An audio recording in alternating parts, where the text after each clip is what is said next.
man.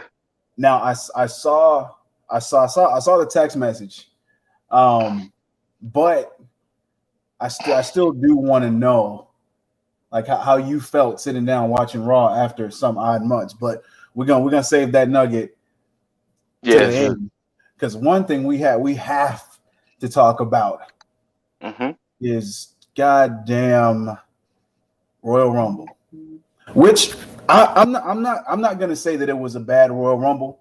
It just felt kind of bland, and maybe it could have been the fact that there was zero crowd, and I'm not counting the fucking Thunderdome and fucking screens and shit. I don't want to see the faces and all that. I don't need to see some rando on a webcam, let alone 300 randos on a webcam. Everything was fucking chimed in, and I didn't want that. Like, because the thing is, it's just all of us went to Royal Rumble last year, and you know what? It just felt so differently knowing the fact that how the Royal Rumble atmosphere is, and seeing how they had to do it. It was like that was just awkward. Yeah. That was awkward. And it was already bad enough, especially now with them having the chimed in crowd noise. And to me, it's a bit cringy at times. And for them to sit there and just, how are you going to tell me that something's awesome? Let me, that's awesome. Don't chime that in and then have me believe that. But that's the worst thing ever. You said cringy, and that's one of the exact words I used about last night. Anyways. Yeah, I don't need a fake chant of "this is awesome" that just takes away. I know what an awesome match is. True. And it's just you don't need to tell me what's awesome. Like I'll tell myself, hey, this is awesome. Well, I think one thing we have to get into, I mean, especially is the fact that rightfully so, the women's tag team match was moved to the pre-show. Hey, can we do ourselves and our listeners a favor with this? What's that? Ooh. Nia and Shayna won. Let's move on to the real show. No. There is one caveat we have to add. Okay. Because and I learned this as I watched Royal Rumble. I didn't catch the pre-show, but I did find this out. Apparently, Ric Flair is quote unquote dating. Oh yeah, he Lacey didn't know Evans. That. Yeah, he didn't know that. To which Rick came out in a fit of some weird jealousy and fucked up Charlotte and Asuka's match. Okay, so to give you a brief backstory, I mean, we can move on from there. Well, it started with their Raw Legends night. He was ringside for Charlotte and Asuka's tag team match, and he accidentally cost Charlotte and Asuka the match. And Charlotte, the first Raw of January or the second Raw of January or some shit like that. It was, so it's been a few weeks. Okay. Charlotte's return. Yeah.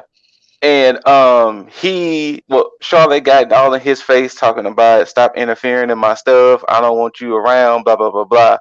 And that's when Lacey kind of swooped on in and so that's what that's been it. So yeah. And gave Rick the sugar daddy treatment, I guess. Yeah. So yeah. All right. So in some cases, I don't know how it is off screen, but on screen. Yeah. Oh god. I can immediately see, like, as soon as they take off the camera, Lacey's like, ew, get the fuck away from me. Right? But yeah, I mean, honestly, as far as like the women's tag team match, nothing good came out of either outcome, because if you have Nia and Shayna win, they're still a tag, and you don't have Shayna being a singles competitor like she should be. And if you had Asuka and Charlotte win, then you still are gimping Asuka, who's your women's champion. That's another discussion down the line as far as like on the Raw, because that's again your Raw women's champion. But yeah, Shayna and Nia go over. They regain the women's tag team championships, and now we're basically stuck with this bullshit. But on to the main show, which is Goldberg and Drew McIntyre. I'm glad they did this match first. This match here. Oh, wait, hold on. I want to say this because now since we on video, y'all can see my face. Stop fucking booking Goldberg. He has been wrestling for way too long, and to be doing the same 3 fucking moves. Then I don't know if y'all paid attention. The man was gassed the fuck out. Oh yeah, he was heavy breathing after that. Now don't get me wrong. During the match. I'm not a wrestler. I'm not a professional sports athlete. I know that shit can get tiring. But Goldberg has been quote unquote built for this. Yeah. And the man looked like he was about to die in Drew's arms. Like the actual from bell to bell. You know how long that match was? Like 6 minutes. 4 minutes and 30 seconds. 2 minutes, 32 seconds. Oh, it was 2 minutes? Oh, shit. That man cut his ring time in half?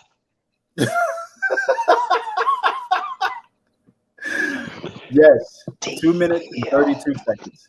2020, you can't have longer than a 5-minute match. Minutes? 2021, here it comes. You can't have longer than a 2.5-minute match. 2 minutes? Ugh. Jeez. And 30 some odd seconds. This is somebody who comes in and automatically is granted championship opportunity. Yo. Not been on TV. You just show up on Legends Night and all of a sudden, yep, there you go. Here's your championship title opportunity. Yet you have plenty of other people who's been on TV, who's been putting the work in, yet you're telling me nobody else is in line. You got 2 minutes. And I'm going to say this because this was I had a conversation with somebody because they kind of got fed up with something I said regarding the fact that you have the whole Goldberg situation where he's getting mad about people not paying homage to a lot of the past. Okay, this sounds spicy. Okay. So let's take into account the women's division. How many women legends have come back and been thrust into a championship opportunity? You've had Trish come and do her Rumble shit, but she didn't get a title shot. She did not. No. You had Mickey come in, have a match with Asuka on her first return. A lot of people that didn't watch NXT. Mickey James returned her first match with Asuka. Oh, I think that was the only time that she got that championship opportunity, right? Yeah, because it was supposed to be Trish Stratus, but they couldn't clear Trish, so they ended up making it Mickey James because that's why. Because remember, it was in Toronto, and with Trish being from Canada, they were supposed to make it Trish, but I guess they couldn't clear it in time, so they scrambled for Mickey. But once again, still, that was NXT situation, and she got thrusted into a title picture for storyline purposes. So yeah, now see, and now it's cool. So that's more so to my point because after that, Mickey went to the main roster and played second fiddle to Alexa. Yeah, she did. And up to that point, I don't believe I think she may have had one title opportunity against Asuka. I think she has fought for the title since she was on the roster. I think maybe once or twice. Exactly my point. And it wasn't a point where she just came back and was like, "Oh, I'm here. I deserve this title shot."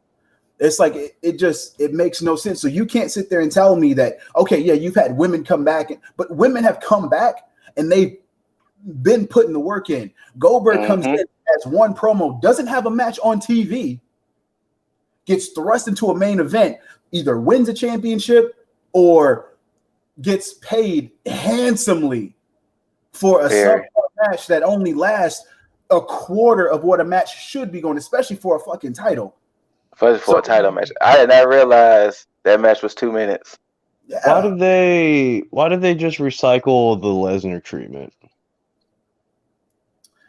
You know, I mean, that's essentially what they're doing with Goldberg. It's like Lesnar left, so now, we need a new big bad who can only last 5 minutes or 2.5 minutes. So why are they? Why do they continue to do this? Like, haven't they heard the fans groaning about this for at least a year? I mean, I prefer Lesnar to come back and it be especially from that position because at least Lesnar is actually down to have a match. TV as well as now he's not going to put everybody over, but he at least put a few people over, even if He they did. You know, because you have the situation with Truth, you have the situation with Bryan, Balor, AJ Styles, all these people. Whether he's beaten them or lost to them, he's put them over. Samoa Joe, Reigns, Seth Rollins. Goldberg has not done that. When Fiend was on his highest point when he first came in, you're gonna tell me that you're just gonna have Goldberg come in, defeat the Fiend quickly. Yep. No hard fought match, nothing, and then just that's it. But then you're gonna have Braun Strowman come in and then beat Goldberg, right? You know what? Thinking about it, how do you have Goldberg just stomp the Fiend, and then it took Seth Rollins a whole ass match in a red filter? There you go.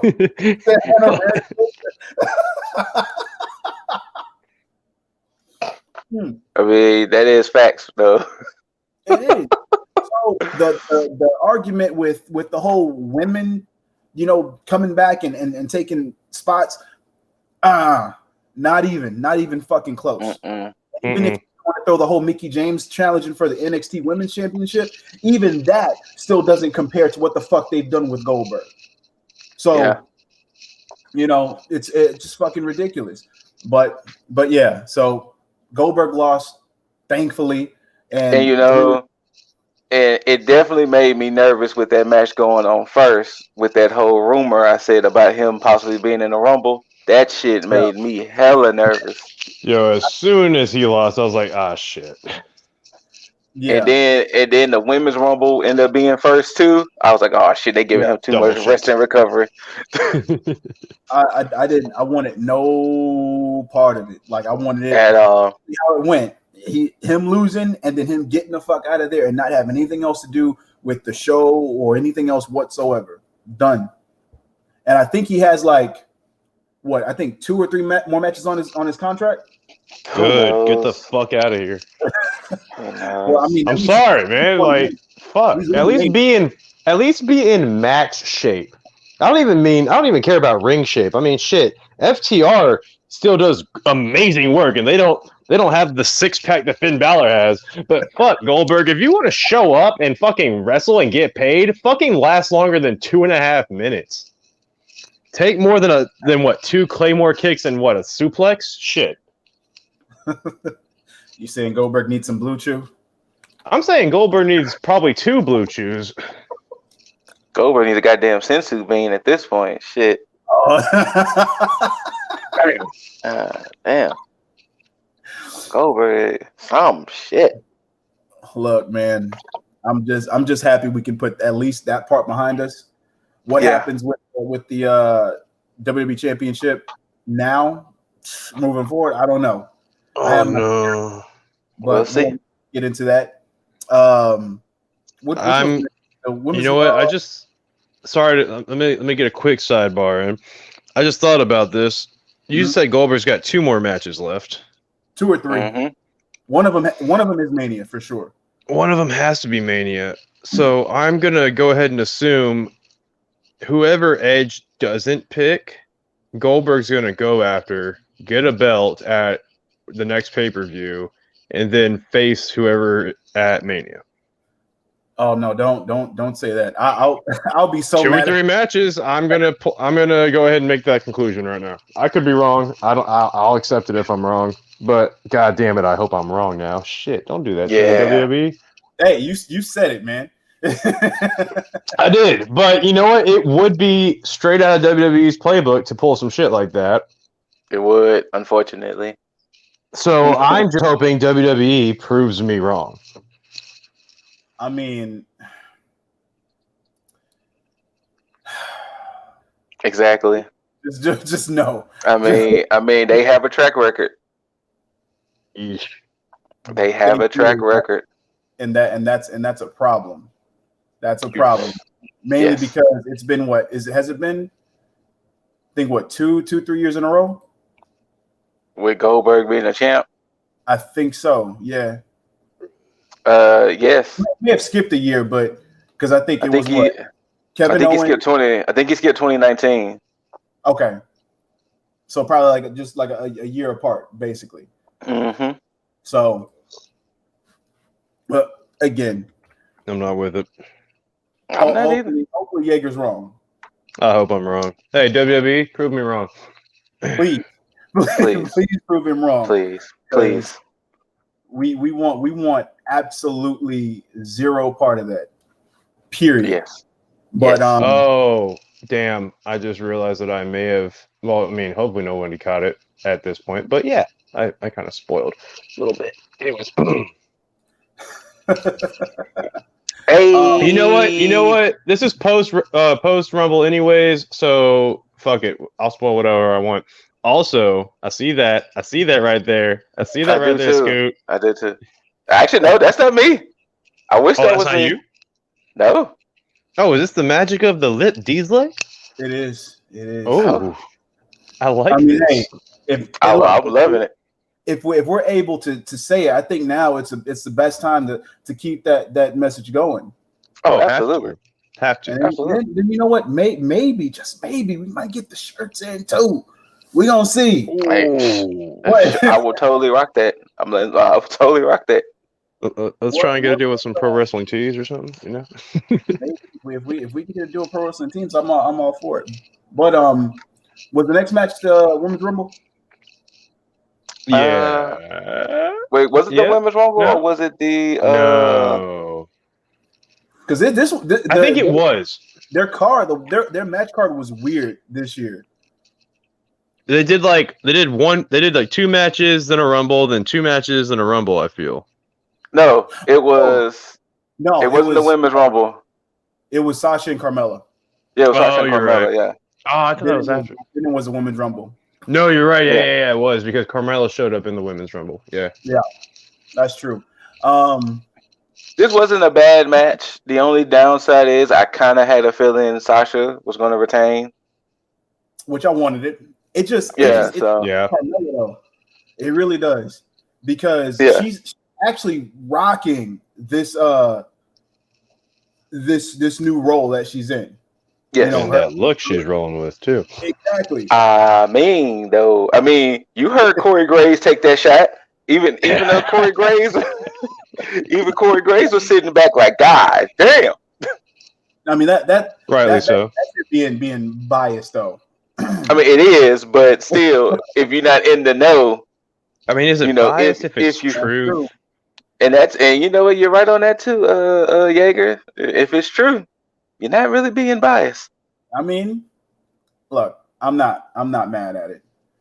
I'm not mad at it, and nobody else should be mad at it. So Graves, do your thing, girl. Do your thing. And I totally had forgot that Reggie was one of the recruits that had signed when I think he was in the class when Mercedes Martinez had signed. I think he was in that group. Yeah, I totally had forgot that he was part of that group of people that signed. That I did not know. Because when he had that match against Sasha Banks on SmackDown last week, I was like, man's is math athletic. And then when I researched him, he used to do Cirque du Soleil for real. Oh, no shit. Yeah, so that's why he's so agile like that, because he really used to do sommelier. He used to be in Cirque du Soleil. No rhyme intended. It writes itself. Yeah. But I mean, that's why I like this character for Carmella, because her having the sommelier is it works for her. And and of course I still like the whole gimmick that her and Truth kind of had, where they had their dynamic. I liked it. That was great. I was so upset how just abruptly that ended. It stopped. Yeah. It just No more.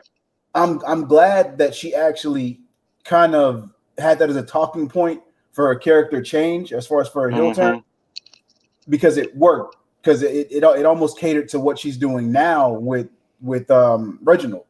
So yes, hopefully. Okay, what was the word for him? Sommelier. Like the wine tasting guy, right? Like the guy who's knowledgeable of wine. Yes. Yeah. Okay, sommelier. Okay, cool. I just wanted to make sure that I'm saying this right. Oh no, you said it. Again, I haven't been watching the weekly shit.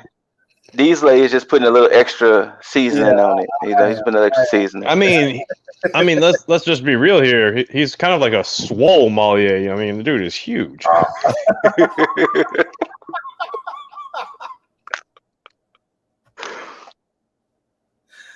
Comment.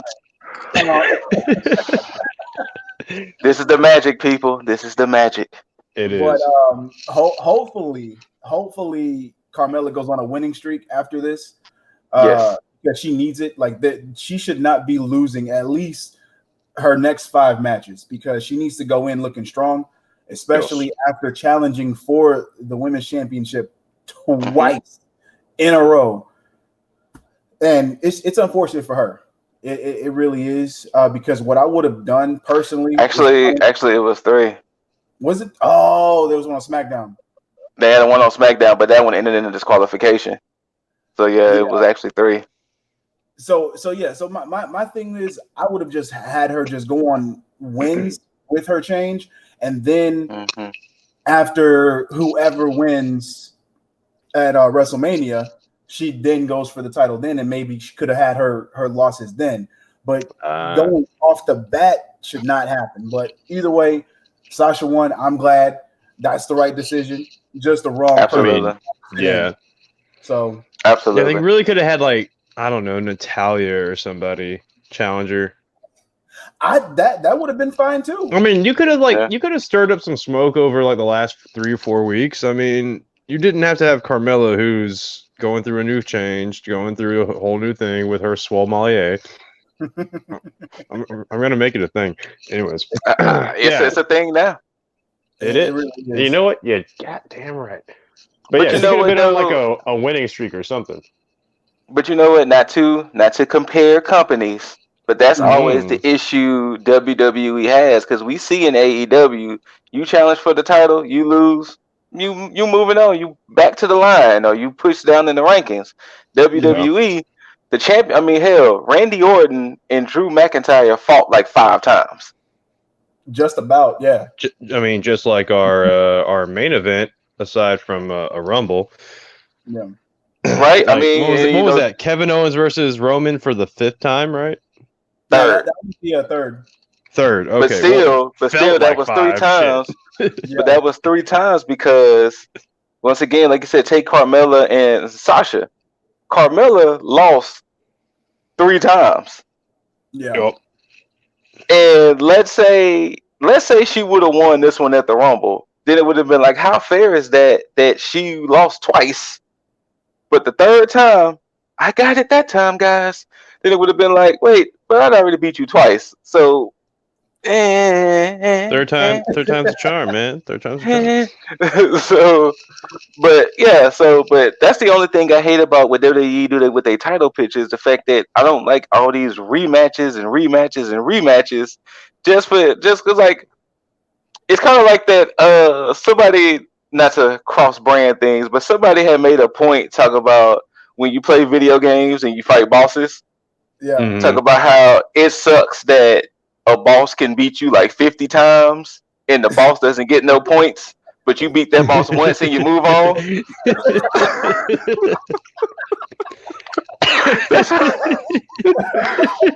That's how that situation felt. Like, imagine if Carmella would have won, then it would be like, all right, Sasha, you got to move on now. But wait, I've already beat her. Now, Sasha, you got to move on now. I got a rematch. Nah, Sasha, you got to go to Raw or something. Yeah, you got to move on, Sasha. Like, I hear Asuka's champ over on Raw. I think you could take her. I think you could take her. So yeah, but that's the only thing I hate. Like, it was a solid match. But when you look at the fact that this was their 3rd match, it's like, okay. What more could y'all do this time around? Because it wasn't no special stipulation involved. So it was like, what more could y'all do that y'all didn't do the first 2 times? True. Exactly. That's one of the reasons why that first match that they had was way better, in my opinion. And not, of course, just like you said, not to say that this match was a bad match, it's just that first one, a lot of people had preconceived notions that Carmella was going to do like subpar, but the fact that she actually showed everything that she had been learning up to this point and actually enhancing her game, and proved a lot of people and her doubters wrong in that case. So now it's like, when you see this match, it's like, well, you're kind of showing me some of the same stuff that you have shown me so far, so you're not showing me anything new. Not saying you did it bad, but it's just, I'm not surprised anymore. So yeah, exactly. But that was my thing. But again, Sasha won. Right call, wrong person to lose, though. Anyway, the next thing that happened, and this, I'm pretty sure Jaeger is going to shit all over this. I mean, I'm going to shit over it Look, too. But I'm not as much. anti WWE. I just don't like where they're at right now. Look, no, not even that. I mean, what happened after Carmella and Sasha's match? A performance from Mr. Bad with the cameo of none other than Houston's own Mr. Booker T. Yes. Yeah, I muted my TV. I did not care one hot fucking second about this. That's just about where I'm at. I saw a DJ set. I saw Bad Bunny show up, and I was like, "Why the fuck is Bad Bunny here?" Then I see Booker T in what looks like a Shield outfit, I guess. GI bro. Okay, so I see Booker T as GI bro, and I'm wondering why I don't even get a verse out of Booker T. And he just stands there just with his arms crossed. I guess he just like nothing. The song I found out is called Booker T. Yes. And the video is just like that performance. Wait, seriously? It's just Bad Bunny dancing around him and Booker T just standing there? Well, Booker T kind of does a little dance in the middle of it, but for the most part, the video is literally just Booker T standing with his arms crossed just like that, and Bad Bunny dancing around him, rapping his rap. Wow. I'm just, if I could have just fast forwarded time to get rid of this, I would have done it in like 2 seconds. Yeah. So the problem is, Bad Bunny is like the biggest Latin artist out there right now. So it makes sense to have him. Wait. He beat out Pitbull? Oh, Bad Bunny gets views and streams. Like, that dude is mega. Yeah. Like that dude is multi-platinum with his albums. And that dude can't figure out a proper way to put up his hair besides 3 cotton balls? I guess that's just the style he's rocking now. I'm not trying to shit on him, but I'm just like, what the fuck was that? The issue that was that if you didn't pay attention to, because even WWE didn't really promote that Bad Bunny has a song called Booker T until they shot the video. So it was until they shot the video, and then it was like, oh, hey, we might have some extra minutes. Let's get Bad Bunny to perform said song on the show. And yeah, it kind of fell flat a little bit. I mean, I enjoyed it for what it was, but it fell flat. Yeah. See, even I would say even Loki agrees. Depending on whether I bring this to video next time, because I just felt like our viewers weren't ready for it yet. I might just make Loki the next little avatar picture. Hey man, okay, we get it. We all hated it. It's okay. It's okay. I hated it. Honestly, you really hated it. Yeah.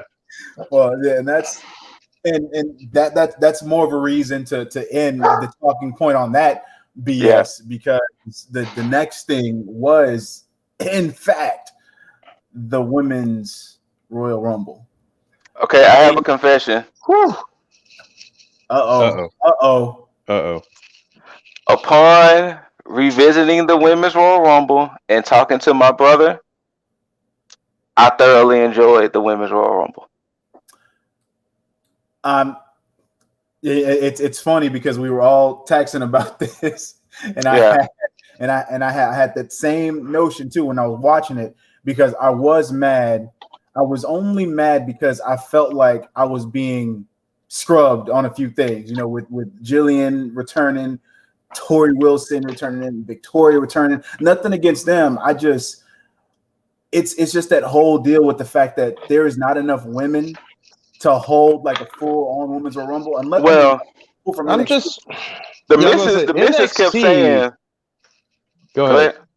I would say the missus kept saying, "Do they have 30 women to be in?" I was like, yeah, in between NXT, Raw, and SmackDown, they should get about 30.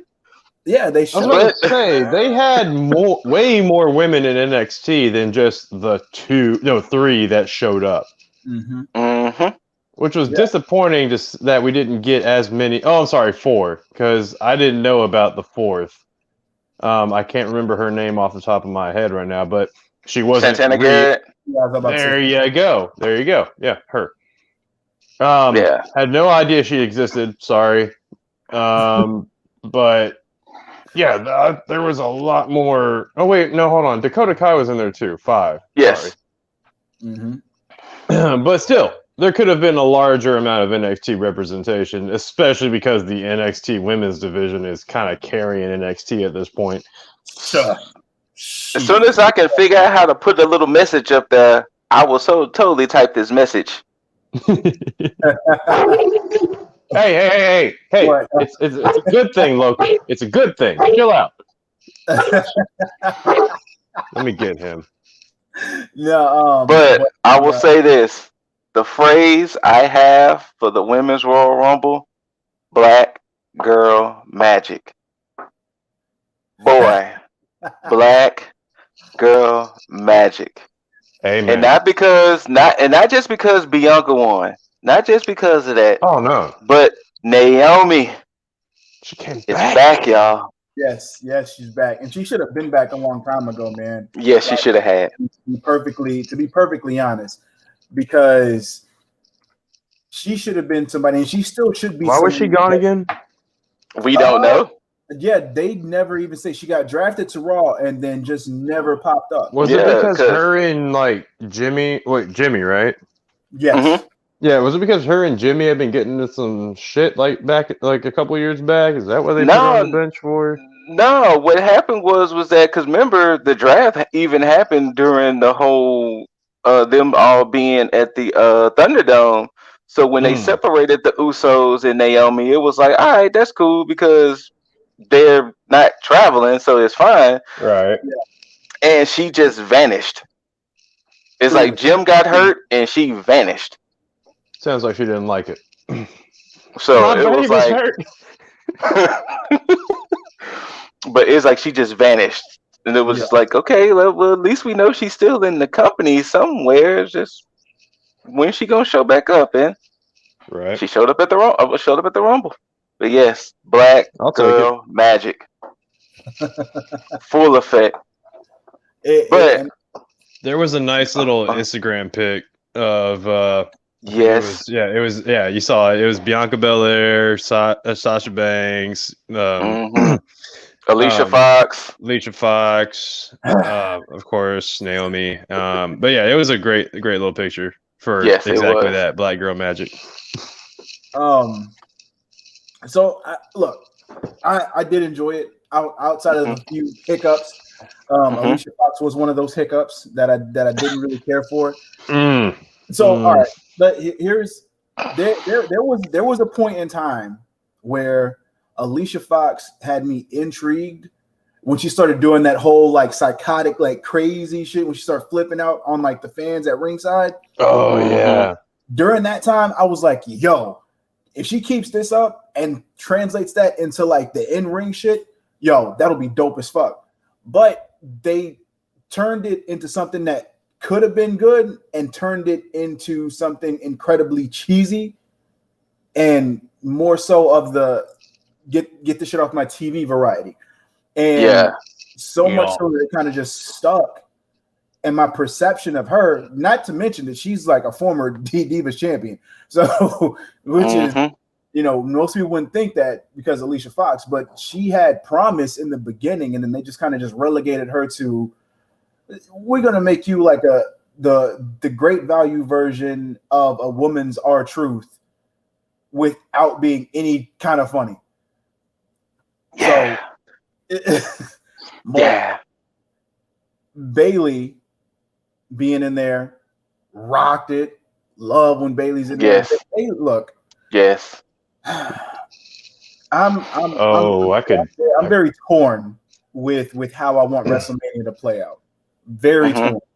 Because I just know I want Bayley in there. I do. Because everything that Bayley and Bianca have done on SmackDown with their mini feud has intrigued me to the point to where I can see the possibilities of everything that could happen out of those two. And then Bayley, just her character work is on fucking point. Yes. So wait, Bayley and Bianca, is that why I saw Bianca carrying Otis around the ring? Yes. Okay, see, for those of you at home, I have not watched any SmackDown. I only gave Raw a chance, and that's sad. That's the wrong way to go. Apparently it is. So I'm gonna try Friday night. I'm gonna try to give SmackDown a chance as well. And you know what? I'll probably have better things to say about it than what I have to say later on. Yeah. But yes. I'm on board with you there, Lip. I'm gonna get real close to this camera right quick. Did y'all see Tony though? You know what? I think I missed Tony, but I definitely saw Shotzi. I mean, but did you see Tony though? But I was mad that Shotzi got 2 seconds compared to like everybody else from NXT. And that was the weirdest thing. Shotzi got eliminated, and it was like another 2-3 minutes for somebody else got eliminated. So it was like, well, damn. It's like, why you gotta do her like that, man? Why you gotta shit on Shotzi? But Tony though. Jaeger Shotzi's, it's happening. I'll make the shirt my damn self. I don't know. But I think one of the biggest issues I've had with the Women's Royal Rumble, and the men do it too, but I have that issue of whoever comes in gets their shit off. Like whoever comes in, they start beating people up, and then they a house of fire. Then it dies down for the next person. But I think another big issue I think the women have in their Rumble that they need to work on. They do too much just laying there. Oh, yes. Like, I think that's the only real issue I really have with the women is that when they get beat up and they just lay there and it's just like, you're gonna just sit it out, right? You ain't gonna do that now? Like, it makes me wonder, like, all the other women that they're laying around next to, like, do they just like shoot the shit while they wait for their like 2 minutes? They have to. Like, all right, so what are you gonna do after we get up? Are you gonna do like a head scissor? You gonna do a suplex? Like, who are we taking out? Like, do we have to take out anybody? Like, so I'm just trying to imagine those conversations. I also want to acknowledge that yes, Bianca was technically MVP, that she won, but an unsung hero in that Rumble, the one and only Billie Kay. Yeah, you know, I was gonna bring that up because character work alone, Billie Kay has been able to win me over because of course standout in the Iconics was always Peyton Royce, even in NXT. Yes. Peyton Royce, always had promise, and Billie Kay was more so. Even though she was a wrestler, she was more in like valet territory. And now what she's doing, as far as a character, is intriguing me more so with what she's going to be able to do in the ring later on. Hopefully, she actually has something in the back pocket for that, because I just don't want all this character work to go to waste. Because no, man, she's going to revive Jillian Hall's career. They're going to sing terribly, and please no. You know what, Jaeger? No more predictions. You know what? You're probably right for that, because I'm probably going to speak one of these terrible things into existence. Hey, Lip, I don't know if you can hear me, but we need to start muting his mic. Hey. We go ahead and mute his mic, you know what I'm saying? Because he did already threw out 2 predictions, and we need to go ahead and, like, you know what I'm saying? You probably need to do like a WWE thing and kind of delay his audio, so that way when you hear, you can just kind of you know, saying something to look into in the future. You know? Yeah, man, come on. You don't want to see a duet? Come on, tell me that you don't want to see a duet of Billie Kay and Jillian Hall singing "Sexy Back." Come on. No, not at all. I didn't see Jillian when it's like, no, not about it. It's mainly because she never did anything notable when she was there during her time. You know. Besides bad singing.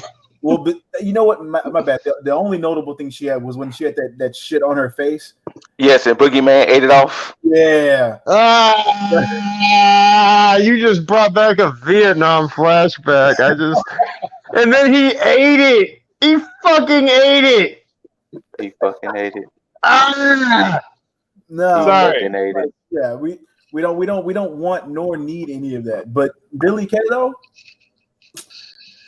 kind of need that character work. I need Billie Kay without WWE's makeup. Sorry, I'll say that about her. Yeah, I can agree.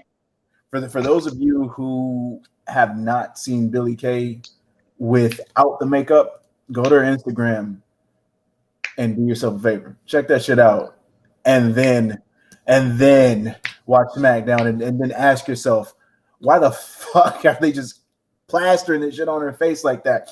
It makes no sense. It makes no sense. It really does. But you know, I don't know if y'all want to talk about more in the middle, but to jump ahead, how serendipitous that Bianca and Rhea both threw out Charlotte. Oh, I was so elated. It just elated is the word. That shit scared me a little bit. It did, because when I seen the 3 of them, I was like, please don't you dare let Charlotte win this. And it was funny because a fucking hat trick. When you look at that image of all 3 of them there, it brought me back to last year where you had the 3 of them, and it was like, if you would have incorporated that little image into last year's Rumble and incorporate that into the story, and then had the shit go a different way, it would have made more sense, and it wouldn't have had shunned Bianca during that time, because Bianca got shunned during that whole thing. And it didn't do her any favors, and of course it didn't do any favors for Rhea either, because Rhea got served up to Charlotte. Charlotte getting. She got served up to Charlotte twice, Rumble and WrestleMania. Yeah. Another issue I personally had with the women's Rumble. Before we, I think this was another one that I don't think a lot of people might have paid attention to. There was so many feuds in that Rumble, but there was nobody acting in on it. Because as long as Charlotte and Lacey was in there together, Charlotte and Lacey should have been the only ones constantly kept fighting each other. It shouldn't have been no, I'm gonna fight you for 2 minutes, but then I'm gonna move on over to this side of the corner. No, they should have been always fighting, because they are constantly in a beef at the moment. They should have kept trying to throw each other out and this, that, and the other, but it was should have been taking that outside the ring. Somebody should have gone through a table. I don't know. Exactly. But it's whatever. But yeah. Like I said, overall, when I look back on it, I was like, I'm fucking with it. I was fucking with it.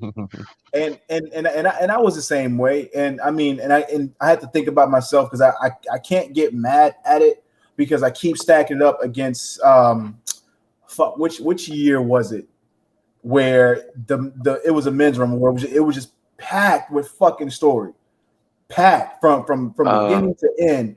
Where I'm talking about the one where Stone did he go on at one? And him and Vince, and he just kept throwing everybody out and just looking at his fake watch. Yeah, waiting for like that. They referenced that, didn't they? I want to say I heard them reference like Stone Cold with that, like looking at the watch. I mean, if they did, I completely missed it, and I have to go back and watch to see what they did. Same. But that may have stuck out for a second, but yeah. But I mean, it's like it's the opportunity. This one thing I'm going to get mad about with the men's rumble because I'll wait till I got a lot to talk about. Put a pin in it. Put a pin. But with the women's, they had some spots that I didn't like, but overall, because of the talent that they had in there, and because they've been somewhat pretty much consistent with women across all three brands, so I can't get mad when even at the bad shit because they're consistently good with the talent that they have. So overall, yes, it was a good rumble. Just initially, I just had my reservations on it, and I kind of psyched myself out. Now, granted, when Bianca won and it got close to the end, I celebrated. Was like, oh, I'm all for this match because the last they had in there, it was like, yo, this is how the Rumble's supposed to look. I'm down for this. So yeah, but Bianca winning is deserved. And question is, girl magic. Who did she choose? Who did she choose? Well, she didn't show up on Raw, so right. I wouldn't mind because once again, I've been on record many times before. Mm-hmm. Sasha and Bianca will burn the house down. I can't help but agree to that. The dynamic between the two, with the EST and the boss. Oh my god. Oh my! It. You know what? That's the match. That's the match. Look, as much as I would love to see Bianca and Asuka, that's cool. Y'all can do that another time. Asuka's not on a hot streak right now, at all. Like they have to build her all the way back up. Yes. And Sasha is the way to go. Sasha is the way to go because one, again, and you're probably going to hear this on this show on a consistent basis. Sasha is, if not the best, one of the greatest women's wrestlers of all time, period. Because she looks good, and then everybody else in the ring with her also looks good. So imagine the talent that Bianca has and how much more Sasha can make her look at a higher level. Fire. It writes itself. Question is, how is the buildup going to be leading up to WrestleMania? Because they're both faces. Yes.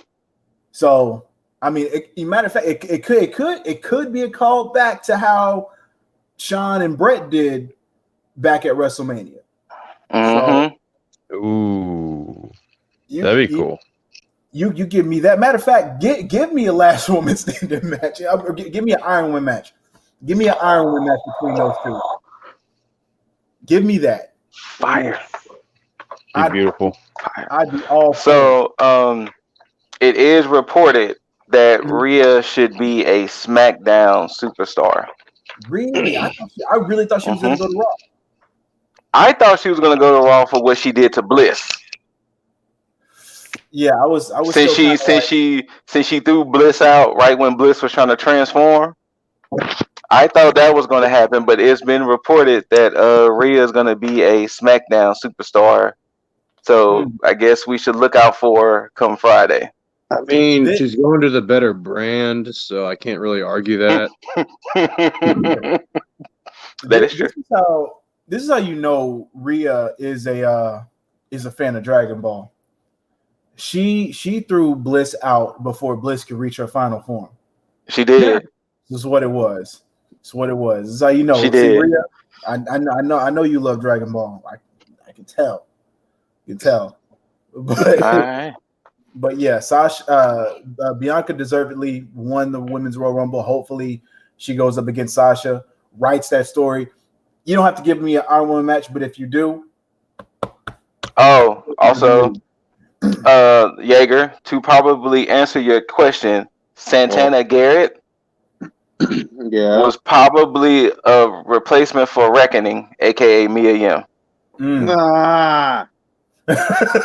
Since Reckoning came down with COVID, she was probably a replacement for Mia Yim. Wait, did all of Reckoning come down with COVID? No. Reckoning is just Mia Yim. Yeah. Retribution. Retribution. Retribution. That's the name of their stable. Reckoning is her name. But yeah, she has COVID, and hence why later on we didn't see Keith Lee either. Yeah, it sucks. That was unfortunate. Wait, who replaced Keith Lee is my question. That's a good question. Probably Hurricane, maybe. I don't know. Yeah, that would make sense. I think a lot of people got replaced too because Jay was supposed to be in the Royal Rumble as well. Wait, who? So what? Yeah. What happened with that? I think he got hurt. I believe. Wait, who again? Jey Uso. Oh, okay. He got hurt? That sucks. I believe he might be. I'll have to look it up. But but good segue, because wasn't the next match after the Women's Rumble the Roman and Kevin? That last man standing. Oh God! I gotta say, I actually enjoyed this match though. Like it's like you said, the third time they've been doing this, but this match was actually pretty great. I honestly wish that Orton and Edge's match did this at WrestleMania. Right? This match actually had me at times believing that KO could win. Same. I mean, even though he didn't have, even though he went through some OSHA loopholes to operate that forklift, right?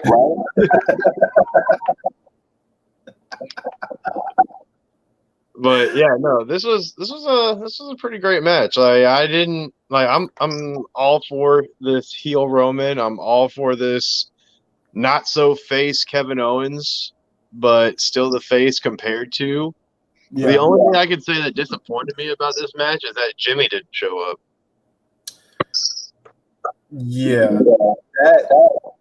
that was one of my main issues as well, because of the fact that I think that it would have been beneficial, especially for the finish of the match itself, for Jimmy to come back, because they couldn't botch that finish. I mean, but everybody knows that by now that Heyman was one that botched that finish. We're trying to get Roman out of the cuffs, and I think it would have benefited just the overall storyline for them with KO for Jimmy to come back and then give Roman that win, because this is where I kind of got confused as to what was going on, because of the fact that we were told beforehand that they had about six months worth of story written for this whole thing. And it seems once they finished the first two matches with Kevin Owens, that they kind of had this weird fill in the blank here, so we can go ahead and continue this on. Like it felt like now they don't seem like they have like an end goal anymore. They don't have an idea of where they're going. They're kind of just piecing things together, and that's what my confusion is. So I don't know. Wait, but it wasn't a bad match. When did they announce they had a 6-month plan? When he first became heel. So they had a 6-month plan for Roman. Roman closed that whole storyline. Okay. And for some reason, you can't possibly predict who joins him, or you can't like write in who joins him. All right. Sorry. I mean, that's just. I don't know. I mean, AEW is the other end of that stick. I mean, they know who's joining and when and where. Like, I don't know. Whatever. Yeah. But yeah, that's my biggest complaint, I guess. I just don't think they. I don't think that they had any idea of who they wanted to challenge for the title, because in the beginning, you know, you had the shit with Brian, and then you had the stuff with Jay challenging twice, which really made sense, and it was good to kind of convert Jay over to kind of help him see the way. And then you integrate. Hey, hold on. That's the next new property, sir. That is Johnny Gargano's trademark. but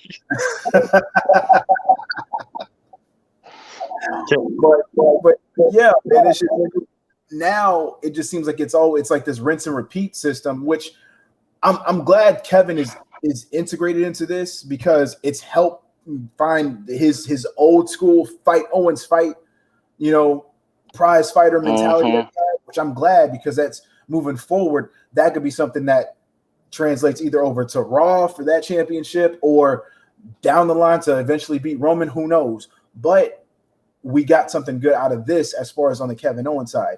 Now, who challenges for Roman's title? I don't know, because I literally saw him losing the title at WrestleMania, but because he's only really faced about 2-3 people for the title at this point, I'm just like, he needs to have more defenses before he loses it. So that is true too, because I mean, he only fought Jey Uso, Braun Strowman, and KO. True.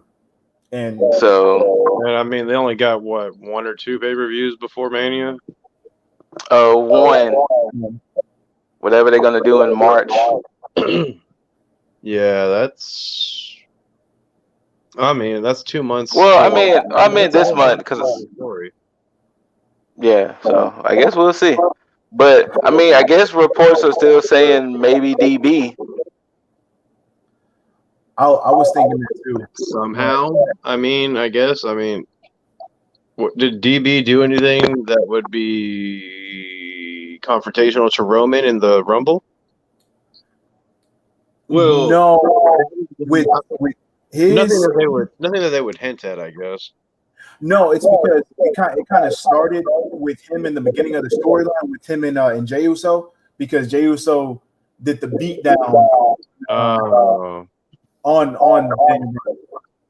Okay. So so you could just say that he's got unresolved heat then. Oh no, I can't hear nobody. Basically. You what? So no, I said he basically has that beat with him. Yeah.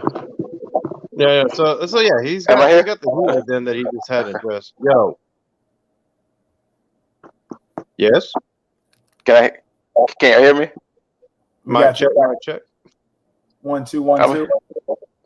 1 2 1 2 1 2. Yeah, we got you. Okay. I was like, I lost audio.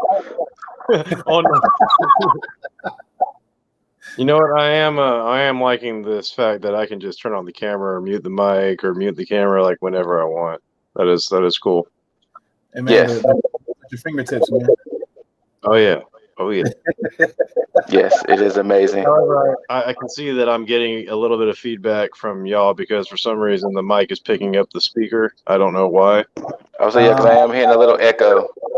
Yeah, so whenever y'all talk, I'll just shut the hell up and mute myself.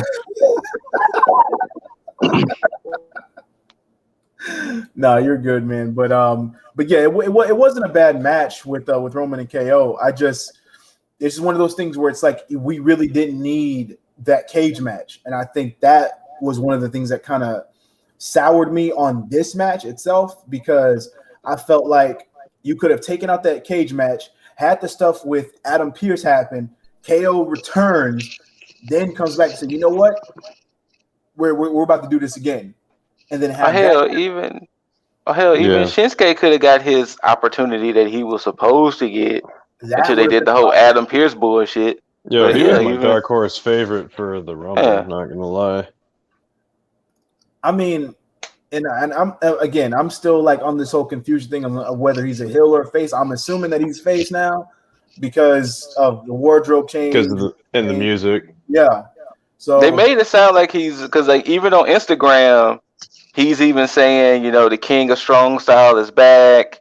This and the other. So it makes it seem like he's a face now. I'm down for it. So since he has the Rising Sun again, it makes it seem like he's face again. So I'm happy with it. I'm here for it. Dope shit. Oh yeah, he already faced AJ Styles. Never mind. Yeah, he did. We need a rightful AJ Styles and Shinsuke WWE match because we do. There's not going to be one that tops the one in Japan, but no, we need one with less dick punches. Right to the dick. Any genital shots we need eliminated from that match altogether. We just need them to have a straight up just AJ Styles, Shinsuke, go fuck shit up match. And I agree. But that's we're gonna because that's one of my gripes about the Royal Rumble. But before we jump into that, Roman won, botch finish, still to win. KO is definitely going to get his time again. He will be a champ again. There's no doubting that at all because he is just he's that anti-hero that a lot of people need, especially in WWE. So fight Owens, fight, period. Yes. But now, what if Kevin Owens gets a sixth match, or excuse me, I say sixth, but gets a fourth match at WrestleMania? Not happening. I don't think they're gonna carry it that far. Yeah. But before we talk about the men's Royal Rumble, Kofi Kingston, Big E, Xavier Woods. That was beautiful. The Brody Lee tribute attire. Granted, it was for one night only. It made for a dope ass picture as well. It did. They got a thumb up from me over here too. Now, if it was possible to buy that gear, trust me. I'd put a bid in. Mainly, didn't they sell it to charity though? I know Big E because I know he mentioned it on the podcast that a lot of times he sells a lot of his gear for charity. I don't know what he sells it through, but he did mention he had sold old gear to charity. Huh. Well, for charity rather. Charity starts at La Casa. I need that vest. I need it. For real. In the words of the great Brody Lee or Luke Harper in their case, yeah. Because that's what the gear was themed called. It was called the yeah. Brody Lee gear. It was yeah. I need that yeah. Sorry, because I thought about Randy Marsh doing the Lord from South Park. Yeah. Hey, Big E, send me that gear. Let me get a boot. That's all I want. Just let me get a boot. Men's Royal Rumble. Men's Royal Rumble. So they did a switch up. If y'all didn't pay attention, Orton was supposed to be 1, and Edge was supposed to be 2. Wow. Huh. Yeah. Really? Orton was supposed to be number 1 and Edge was supposed to be number 2. So I guess unknowing to us, that was the plan of go ahead and I guess that was the audible of making Edge win to have him come at number 1. Oh yeah, because then because let me see here. There's only 2 other people, right? Or 3 other people that have won. One person doesn't exist in WWE anymore. No, he exists in my hearts. It's real to me. But yeah, it was 2 other people before Edge, and of course Chris Benoit will never be mentioned. And the other one was Rey Mysterio. Wait, Was it Rey Mysterio? No. Yeah, I think it was Ray. It's at 1. I think it was Ray. I think it was Ray and Sean, right? Sean, it might have been Sean. Shawn Michaels for sure. No, Sean was for sure, but I couldn't remember who the other one besides Chris Benoit was. That's it. It was they was announcing by now, unless they admitted Chris Benoit, but they said when Edge won, he was the third man to do it. Yikes. So unless they're striking Benoit out the record books, yeah. Oh. No, I think Ray was 2. Yeah, Ray was 2. He was actually, I guess, one of the longest. Yeah, he was one of the longest. Yeah. And I don't know why they keep wanting to throw in that greatest Royal Rumble stat. That shit ain't. Get that shit out of here, fam. Wait. they include the shit from Saudi Arabia? Yes, they keep mentioning it. No, stop. Nobody cares about it at all. It's bad political press. But shouts out to Ziggs and Justice for Ziggles. 14 Rumbles. Justice for Ziggle. 14. Jeez, that is a company man. It's again, that's a bigger company man than Zack Ryder. Unfortunately, he could be doing so much better elsewhere. Like AEW for one, like Japan. I mean, I don't know how well he fit in Japan, but AEW for sure. AEW for sure. Yeah. What are you talking about, man? They would love that ramen hair. Just for a sorry, cheap joke. A quick sidebar, since we are talking about who would fit well in Japan. Apparently, Cesaro, I guess, is rumored to be leaving. No. His contract ends, I think they said before Mania or after Mania. Huh. And he hasn't re-signed. Nope. Whatchamacallit re-signed today? Riddle. Oh, Riddle? Riddle. And he's there at least until 2023. Oh, Matthew. That's sad, man. So Riddle is there at least 2023. Also, before we get into it, I don't know if y'all also saw, but apparently Lars Sullivan was quietly fired back in January.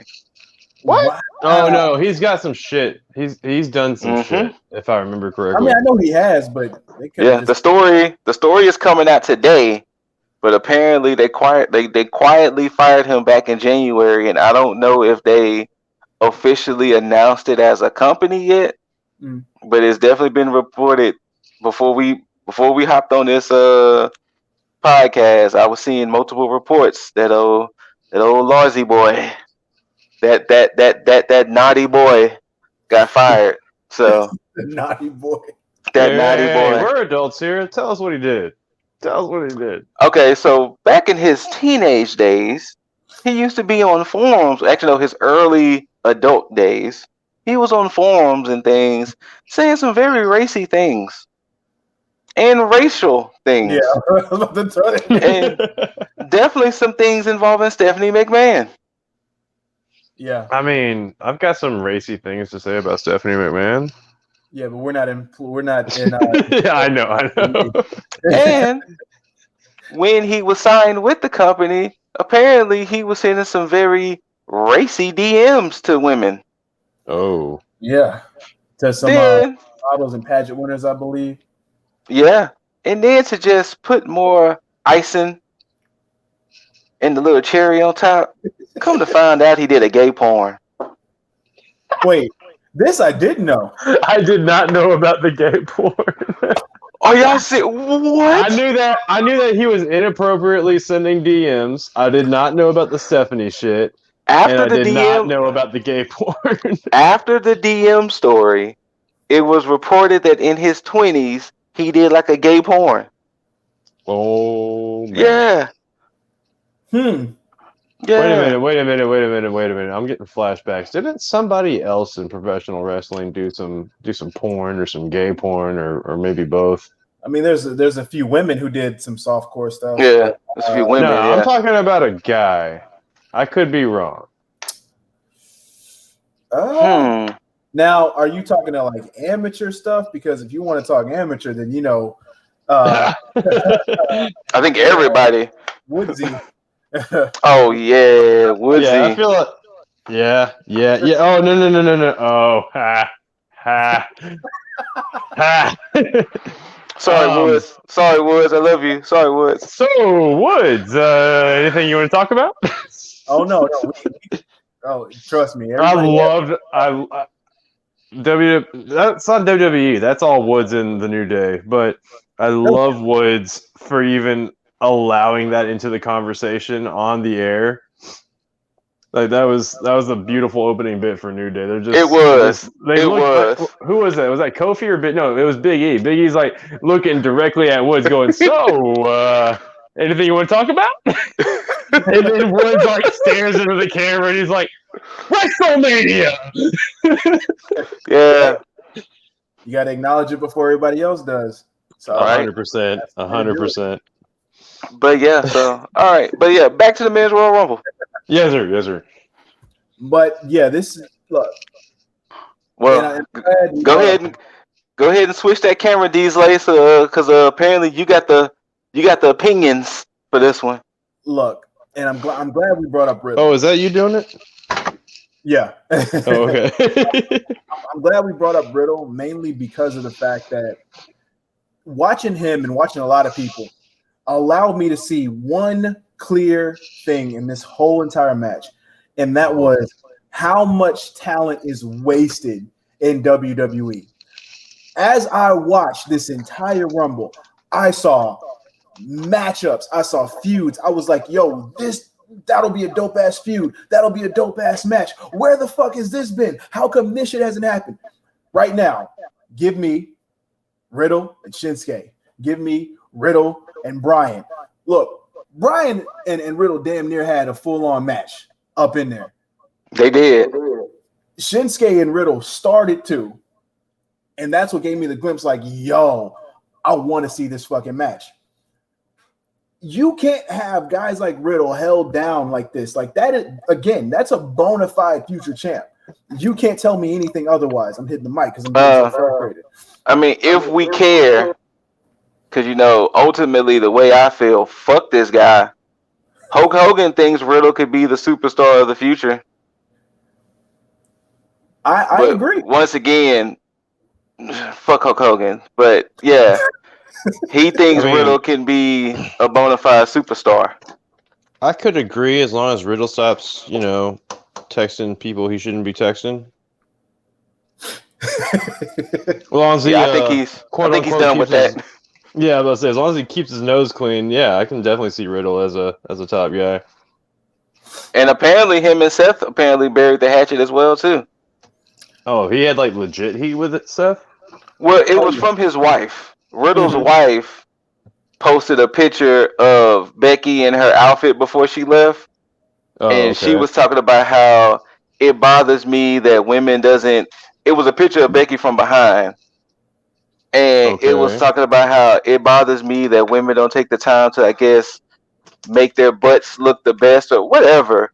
And I think Riddle kind of agreed with it. Well, of course, you're talking about Becky Lynch. And Seth Rollins was like, say, fam, you're talking about the missus there. And then, because Seth Rollins had made the comment, I have no interest in working with that guy. Yikes. Hence why the draft happened. Seth got drafted to SmackDown. Riddle got drafted to Raw. Because they didn't want them to be on the same show just in case a fight something pops off with their about their wives. Yeah, but apparently they settled their beef. Yeah, that was my thing. Like I got surprised when I seen them like acknowledge and then like engage. I was like, oh, all right, let's see where this goes. But sure enough, yeah, I didn't know for sure that they buried the hatchet or whatever. Yeah, but it was reported. I think Monday. I think I saw that it was reported that apparently they buried the hatchet. So okay, and it was. And while we're on the topic of Seth Rollins, why did he come back with the Messiah gimmick? Like that's his thing. He's the Messiah. We gotta let this phase just pass on through. Yeah, but what is he gonna do though? That's the question. Is like where does he go from this point? Like, I mean, because with the I can't see the Messiah gimmick being like a face unless you're like doing like that whole like cult following thing like with the fans, and you have to have fans in attendance for that shit to happen. It's kind of how Bray Wyatt was with the Fireflies, like. Which is why we probably won't see him until WrestleMania. No. Who, Seth Rollins? Yeah. Oh, I was making the cheap joke, but yeah. That's fine though. I would be okay with that if he just stayed off TV and was like, you know what, I'm not gonna have anything until Mania. Cool. Ooh, what if that was the deal? Like, okay, well, if Becky can't come back and do a Rumble, you got to come back and do a Rumble real quick. I mean, hey, if one of them had to make the money at that point, right? By all means, get the bread. Can we all? I mean, I'm gonna say this. I'm secure in my manhood, and I'm fine with my manliness. But since when did Carlito get so jacked up? Maybe I need to start eating apples. No. You start spitting in more faces. That's what it is. Maybe so. Carlito came back just yoked. Carlito came back in the best of ways. Like, yeesh. He did. I was surprised because I did a double take. I was sitting there like, whoa, wait, hold on, what? Because and I was like, oh, Carlito back, and then when I seen him, I was like, oh, he got to be back if this is the case, because you ain't either you've been working into this or you got the green light to be like, hey. Once again, it was reported that he was supposed to do what MVP was supposed to do last year. Apparently, they do want him to come back as a producer. Oh, okay. But remember, MVP was supposed to come back as a producer, but he just started showing that damn MVP is that dude again. Hey. So maybe the match Monday might have been maybe a send-off for Carlito, or maybe it could start up the fact that he could be a producer or whatever, but they do say that they want to hire him as a producer. Okay. Well, see, of course, I didn't watch Raw, so before we even get into Raw, I'm just gonna ask this because he had a match, right? Yeah, him and Jeff Hardy fought Elias and Riker. How was he in that match? He wasn't bad. Was good. The only weird thing was he didn't come out with an apple, and he was visibly saying like, "Hey, where's my apple? Where's my apple?" But other than that, he was good. I mean, I don't know what Carlito. I know he's been wrestling on Independence, so I don't know how steady Carlito was wrestling. So, but of course, in WWE, you can't hate. I hate saying it this way, so please forgive me, people out there. You can't wrestle like an indie wrestler. You gotta do the WWE style. You gotta do the WWE style. So of course, you might miss a couple of steps. But he didn't look bad. That's cool. The match just wasn't good, but he didn't look bad.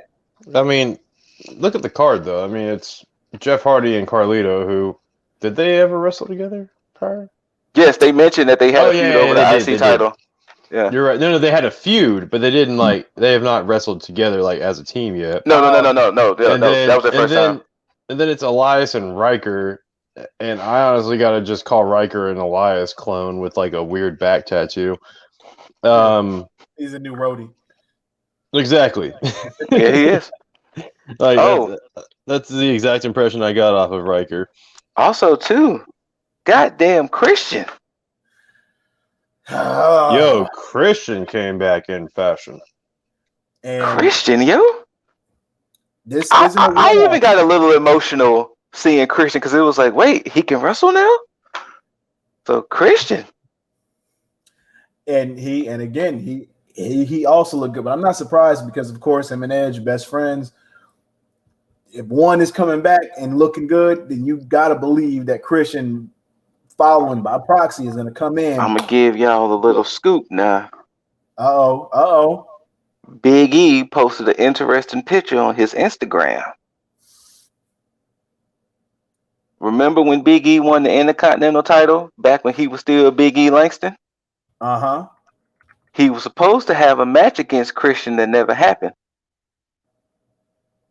And Big E posted that photo and just left it out there for the table for us. Like today? Yeah. So I think Big E's trying to say, hey, Christian, let's do this.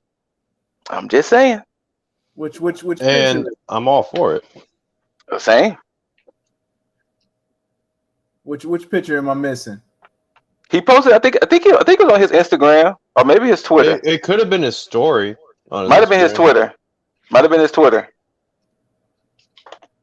Huh. So are we getting a Christian and Big E Intercontinental Championship match at WrestleMania? Possibly. Because I'd watch it. I'd 100% watch it. However, I need Big E to win it. Same. Well, I mean, I think that goes without saying. I do agree with that. That definitely goes without saying. You know what? Maybe like a handshake or a hug at the end, just to tie it all up nicely. It's WrestleMania, at least. You know, come on. I mean, but let's talk about the fact that how Edge won that thing, though. Look, like, of course, I think we were texting. I did kind of call it. I said it was either going to be Edge or I think I said Brian. Yeah, man, Brian got thrown out. I lost it. Yo, I was not happy when Brian got thrown out. I lost it. My wife was making fun of me, telling me, "Oh, you started stomping around the house at the deep." I said, "I wouldn't stomp around no damn house after Daniel Bryan got eliminated." I was heavily stepping when stomping. Well, I mean, so Edge winning, going to WrestleMania, he's got to win. Yes, but who does he fight though? Who does he go against? To me, there's only one person that he can go against, and that man clearly Drew McIntyre or whoever is champion on Raw come WrestleMania. Period. Now, I've heard the rumors, and they say it's supposed to be Reigns. Stupid idea. I agree. Stupid fucking idea. Mainly because it doesn't make any sense for any story. And yes, I get it. You win the Royal Rumble, you get to choose who you go against. But what sense does it honestly make? It's almost like the same thing with Bianca choosing Asuka. It's like, yeah, she could do it, but why? Yeah, exactly. But why? So yeah. Also, it was announced. Now, you didn't see Raw, but Edge had told Drew that he was gonna go see Roman Friday on SmackDown. Yeah, Edge didn't outright say he was fighting Drew, but it was announced today from Edge himself, and then of course it was officially announced. Edge said, "Hey, my wife works at NXT. I need to stop by there." And then they officially announced that Edge would be on NXT tomorrow. So I guess they kind of throwing in the ether. Could he challenge Finn? Well, again, that's another match that doesn't need to happen. After Charlotte chose Rhea, NXT is also an option. I keep forgetting that. Now, it doesn't benefit anybody at this point. If Edge goes to NXT and tries to do that as far as with the NXT championship, because exactly. I will tell you this now. If Edge tries to compete for that, it's nothing against Edge, but if Edge tries to compete for anything NXT related, he is going to get re-injured. There is no way around it. It is going to fucking happen. He's gonna have to have the safest matches ever. Yeah, Well, I mean that, or Finn Balor gets injured again. Yeah. That's definitely not gonna happen. Well, hopefully. But Edge will be on NXT tomorrow night. And I think it's really just I think it's a misdirect. I think it's mainly just to sit there and just build up for him going on to next Monday, saying, you know what, I've surveyed the landscape. This makes the most sense for me, Drew, me and you, period. So with that, who the fuck goes after Roman? I still think it might be Daniel. I think somehow Daniel might end up happening. Do you think there's a possibility of a multi-man match? If they do a multi-man match, and if we eliminate Oldberg and if we eliminate Brockington, please, and just keep it Edge challenging somebody, and so if we keep it Edge and Drew, Roman and Daniel makes sense because KO should be out the picture. True. Yeah. So I can see one-on-one matches. I can see Daniel and Roman, Edge and Drew. Okay. I can see it just like that. Because if I have to throw in somebody else, maybe Roman, Shinsuke, Daniel. But I can see one-on-one fights. Yeah. Well, that also now it's all this damn fantasy booking shit. Because it seems like everything's forming within SmackDown. Raw is a bit different, but as far as SmackDown, it seems like things are kind of just taking a certain course, and that's especially with the Intercontinental Championship, because now it's starting to show like there's more competitors for it. Sami Zayn, Shinsuke, possibly Christian at this point, if he is on SmackDown, or if he has a Legends contract, then I guess he can go wherever he wants. Who else is there? Chad Gable, Otis. There's a way more possibilities to build a sustainable and very much suitable mid card on SmackDown than Raw. And with Big E being at this point the leader of the mid card right for now, he's going to be a world champion. That was also a rumor too. What Roman and Big E? Huh? That was also a rumor too. I thought about that last year, but shit! Now it's clicking. I got Ultimate Warrior Hulk Hogan vibes. With the championship for championship. Oh no, I don't. I got New Japan vibes right now. just make them freaking Big E 2 belts. Now, of course, if that match was to happen, I wouldn't put it as Big E because I don't think Big E would win, but I damn sure would think there would be a good solid. Yes, absolutely. So now, Kobe, last one. It's time for Big E, and then ultimately Xavier Woods. Now the question is, though, if that match happened, would you really sacrifice the Intercontinental Championship? I'm pretty sure. I would think they'll have Big E lose it. At some point, yeah. Yeah, I think they'll have him lose it before he goes against Roman. If Big E and Roman is in the cards at some point, I can see them. I can see them making E lose it to somebody. Okay. Now, because now I have to jump back to Drew and Edge, because there is something looming over the horizon in the form of a Money in the Bank briefcase. Oh shit! I forgot about that damn case. I'm calling that within the next pay-per-view that he cashes in. I totally forgot about that damn Money in the Bank. No, you know what? I don't even know when it expires now because it's been so. I think it's from Money in the Bank to Money in the Bank. That's what. Yeah. So he'll either cash in next pay-per-view or WrestleMania. So he has until, was it June, July? Just I think. about. Yeah. So then he might wait till whoever is champion after Mania to do it. Yeah.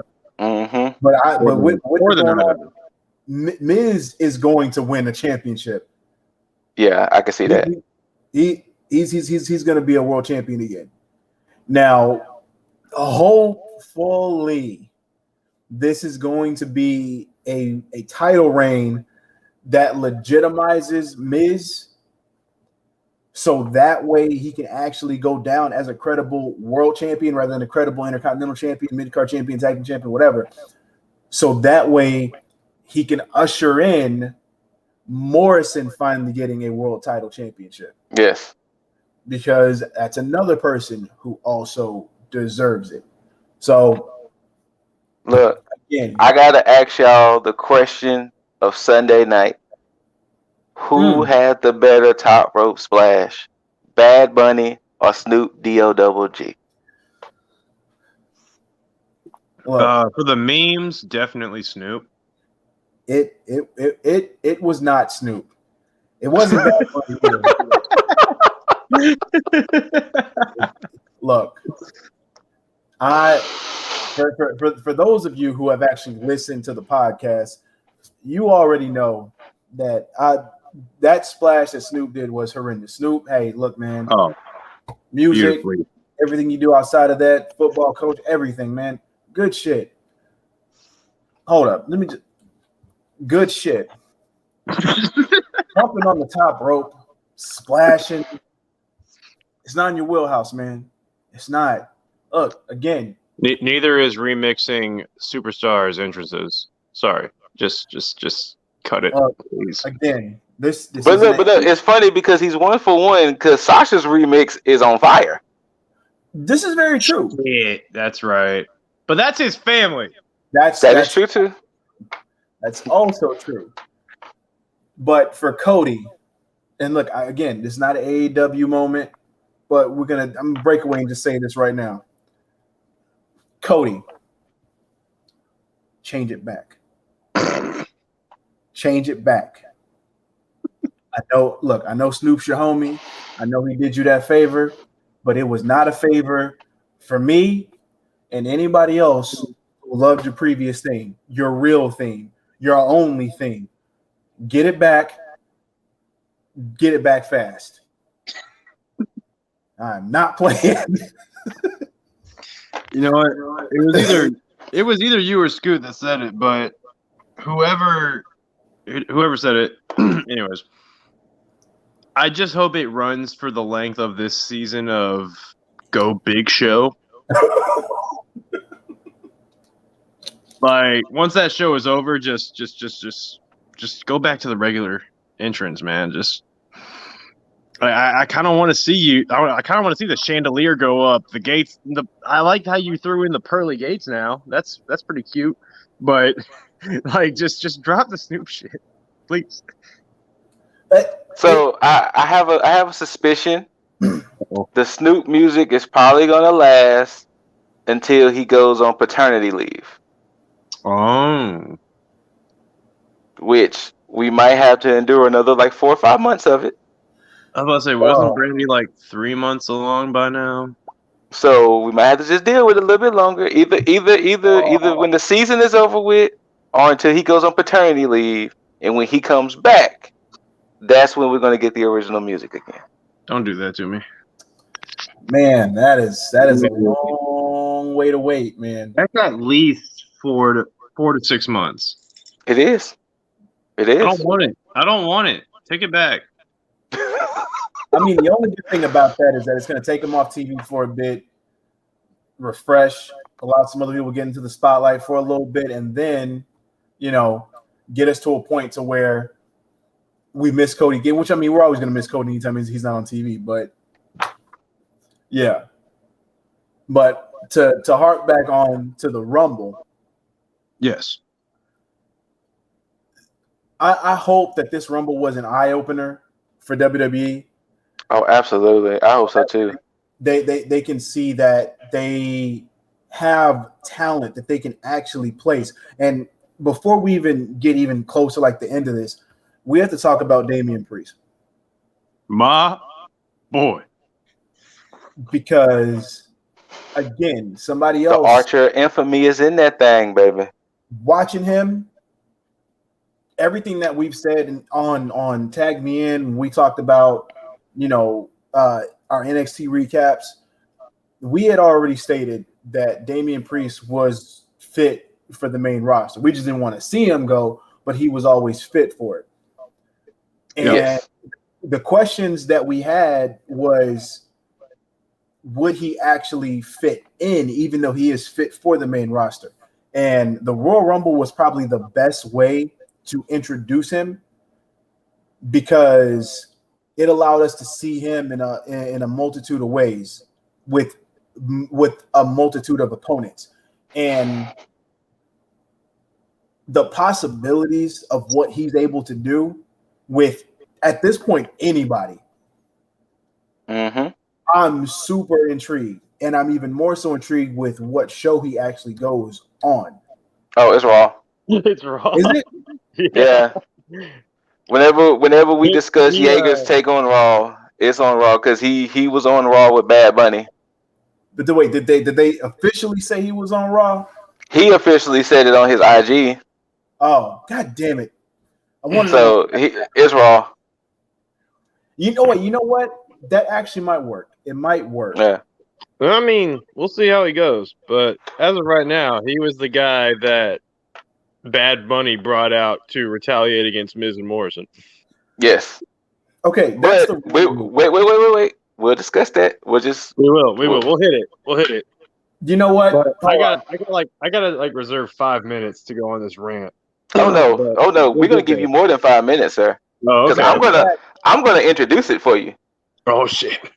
Look, Edge won the Rumble. He's gonna choose Drew. He's gonna go on this whole NXT SmackDown road to WrestleMania. Who am I gonna choose? Misdirecting. And then come next Monday or a Monday after that, he's gonna say, you know what, Drew? It's me and you, WrestleMania. Let's get it. End of story. Mm-hmm. We need to talk about this Raw shit. So you know what? Take it away, Scoop. All right, ladies and gentlemen. So last night, it was the Rumble. It was the Raw after Rumble, and our good pal Jaeger, that was his first time watching Raw since October. Yeah. Not only watching Raw, but he did it. He did it like me and virtually watched it in totality. And for the next however long he wants to take, we're going to let him give you his thoughts. If he wants to do it from segment to segment or just overall, it is on him. But I'm telling you, those messages we were getting last night, comical.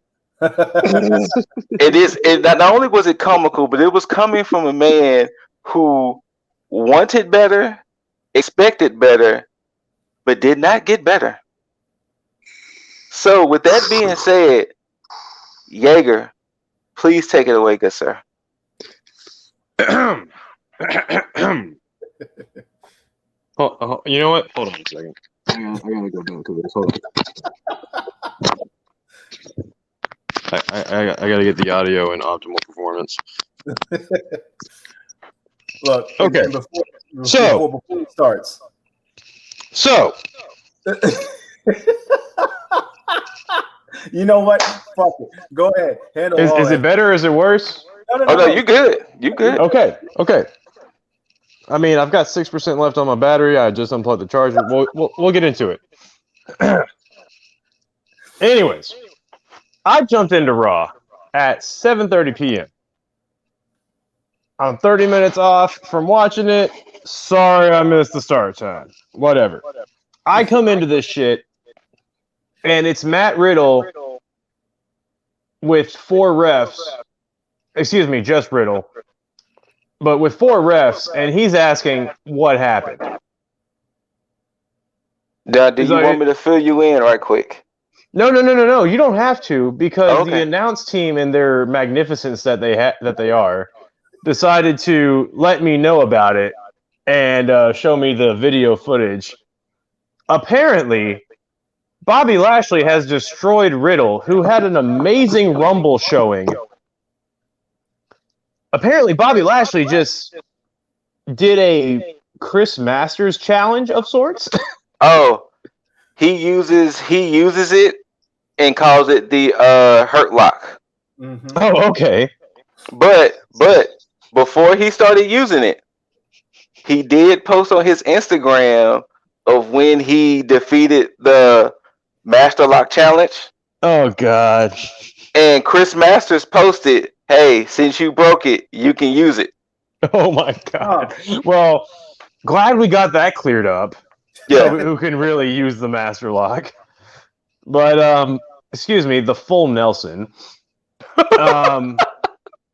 The full Nelson was applied to Riddle, who then, after being draped over the ropes, passes out. And then Lashley throws him to the ground, picks him up again, and then throws him into the space between the barricade and the webcams. I say webcams, but there's screens that show the people on the webcams. Anyways. Yeah. That was how I started this, and I'm just looking at it like, wait, Riddle just showed out, and now he's getting wrecked. Okay, WWE, whatever. Yeah, exactly. Welcome to Raw, welcome to WWE, or welcome back to it, I guess. I can't solidly remember the next match because it felt like 30 to 45 minutes more of promo time. I think it was. After that match, what was it? Was it the Lucha House Party match? It might have been the Lucha House Party versus, or was it the Xavier Woods versus Ali? I can't remember. You're right. It was Xavier Woods versus Ali because apparently Ali has a bone to pick with Kofi because Kofi got the push when Ali got injured. And that's what Retribution's all about, apparently, is Ali getting what's owed to him. So instead of attacking the current champion, he attacks Kofi Kingston instead. Yeah, that makes sense. So they have a match. Xavier Woods wins. That's all that really needs to be noted. Then it goes in. Then there's some more story. Well, hold on. Wait. Hold on. I'm gonna put a slight smile on y'all's faces before you keep ranting. Okay. With Xavier Woods beating Ali, he's 2-2 against Retribution. Oh right, there's a best of 5 thing going on now, for some reason. On Raw Talk, he was on Raw Talk with Kofi Kingston, and he was like, "I want to fight Reckoning. I needs to fight Reckoning. I want Reckoning, so I can go up 3-2 against Retribution." But the sidebar is over with. Mr. Yeager, continue. Okay. He wants to fight Mia Yim. I mean Reckoning, whatever. in her what is that? Immune system compromised state right now. Immunocompromised. That's the word. COVID. She'll win. Oh yeah, you're right. She just threatened to cough on him, but wait, she wears a mask, so it doesn't matter. Anyway, that was the thing that threw up a red flag for me, though, was that between the Kofi match and the next match, there were at least 2, maybe 3 storylines that were pushed. Not to mention Alexa Bliss versus Nikki Cross was advertised. This is around 8 o'clock. I'm going to go ahead and skip forward. Alexa Bliss and Nikki Cross did not happen until 9:30. Why the hell are you advertising that match as like it's before your commercial break as if it's next? And then, oh, hey, here's Lucha House Party versus, what was it again? Hurt Business. Hurt Business. Oh, sorry, job match number 2, I guess. And it was for the Raw Tag Team titles. It was a title match, and it felt like a job match. It went, 10 minutes? Something like that. Yeah, it went 10 minutes, and I'm sorry, it still felt like a job match. You're not taking titles off of the Hurt Business, especially on a Monday Night Raw. Don't bullshit the bullshitter here. Well, I mean, they right. Anyway, after that it was, what was it? Wait. After that, was it? Wait, go ahead. I'm pretty sure it's probably some promos.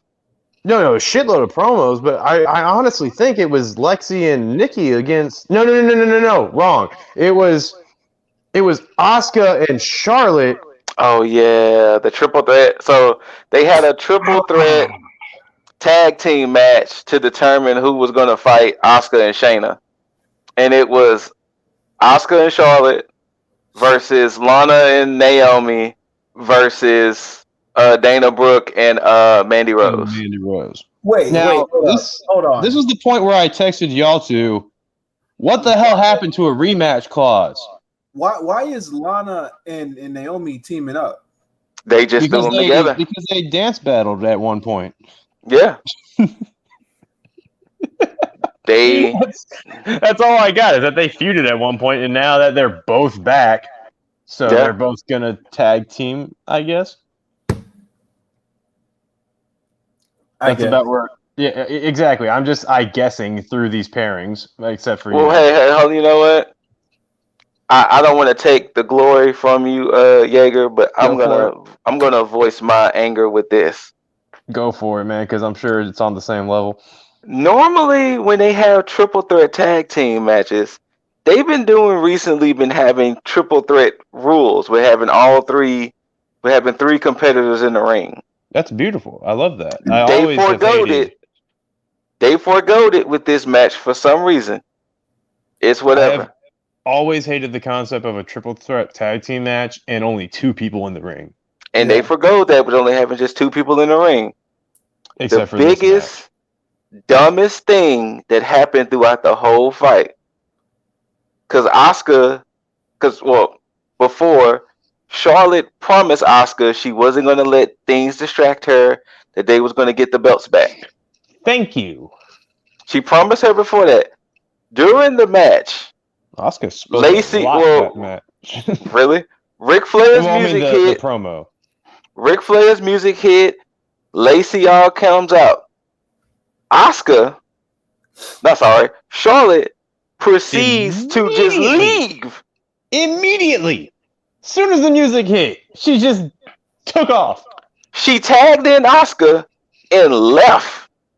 She didn't run up the ramp to go fight Lacey. She sauntered. Then Asuka's looking around like, where's my partner? Then Naomi, with all that ass, hits Asuka with the rear end. So now Lana and Naomi are the number one contenders for the women's tag titles. So I guess they're going to give Lana some type of measurement of revenge. But Charlotte Flair walked off on her partner because the music just hit. After she said, no more of that. Then not only that, I don't even know what the fuck happened with Mandy Rose and Dana Brooke. It's like they just disappeared.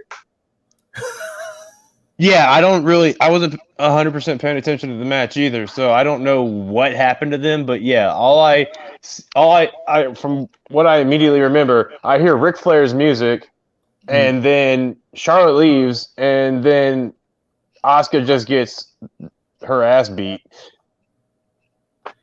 Mm-hmm.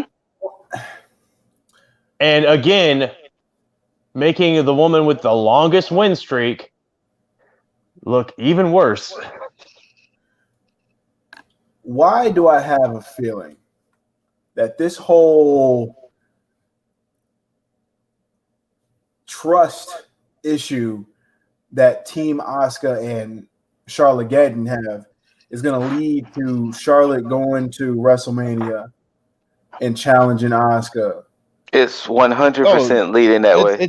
It's definitely going to go that way. All I can say is I better not see Charlotte win that belt again. Look, for those of you who don't know, because Jaeger clearly hadn't watched since October.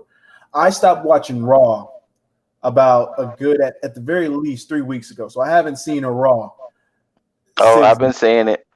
And I'm sticking to that clearly because this bullshit is ridiculous. Is ridiculous. Look, I'm not stupid. The quote unquote WWE universe isn't stupid, yet we're being treated like that, and I don't like it. So, me and Raw, we're on a break. I'm on strike right now from Raw. So this is why I'm just baffled at the stupidity that's still going on. Oh, we're not even done with the night. Oh, no. I know. Oh, another part we forgot to mention. Hold on. Another part we forgot to mention. They showed a Bugatti pull up in the parking lot. And out steps Bad Bunny. Because the Miz has invited him to be on Miz TV. I think that was fine. That was the next match. That was fine that they said that. But they did a quick cutaway to show that Bad Bunny was backstage talking to Damian Priest. So they ruined the debut by showing Priest is there. Wait, that's the way that he was. They showed Bunny getting out of the Bugatti. And they're like, "Oh, what's he doing here?" And then they reveal that he's been, announced as a guest for Miz TV. And then they cut away, and then they come back, and it's like right before Bad Bunny comes out, they're like, "Bad Bunny's up next," and he's chatting with Damian Priest. Oh, so Priest never came out the Bugatti? No. All right. Only Bad Bunny came out the Bugatti. Okay, Raw.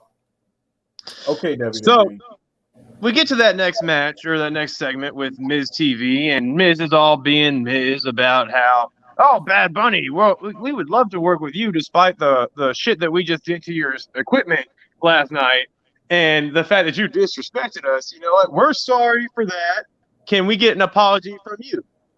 And Bad Bunny pretty much gave him a middle finger and said, here's your opponent tonight. And there was no pop. There's no surprise because we already know who Bad Bunny's about to announce. Because he was just backstage talking to him. Literally just backstage. So when I see Damian Priest show up, I'm like, okay, I knew this was happening about 10 minutes ago. Not only that. Oh, well, hold on. The selling, though, the selling by the announcers is just, oh my God! And then the Miz TV segment lasted way too long. Oh, yeah, entirely too long. They tried to speak Spanish to him. It sounded like, comprende, amigo? I was like, no, stop. Just. It sounded like a Karen trying to go to her favorite Mexican restaurant, and she thinks that she can speak Spanish.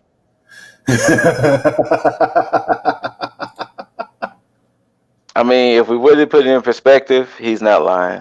And the thing is, I can tell, and you can even tell, Morrison knows a little bit of Spanish from, I guess, his time he spent with the AAA and Lucha Underground. Yeah. But it just sounded so, like he said, like a Karen who knows a little bit of Spanish, un poquito of Spanish, and was trying to just use it. And it was like, nah, fam, that ain't it.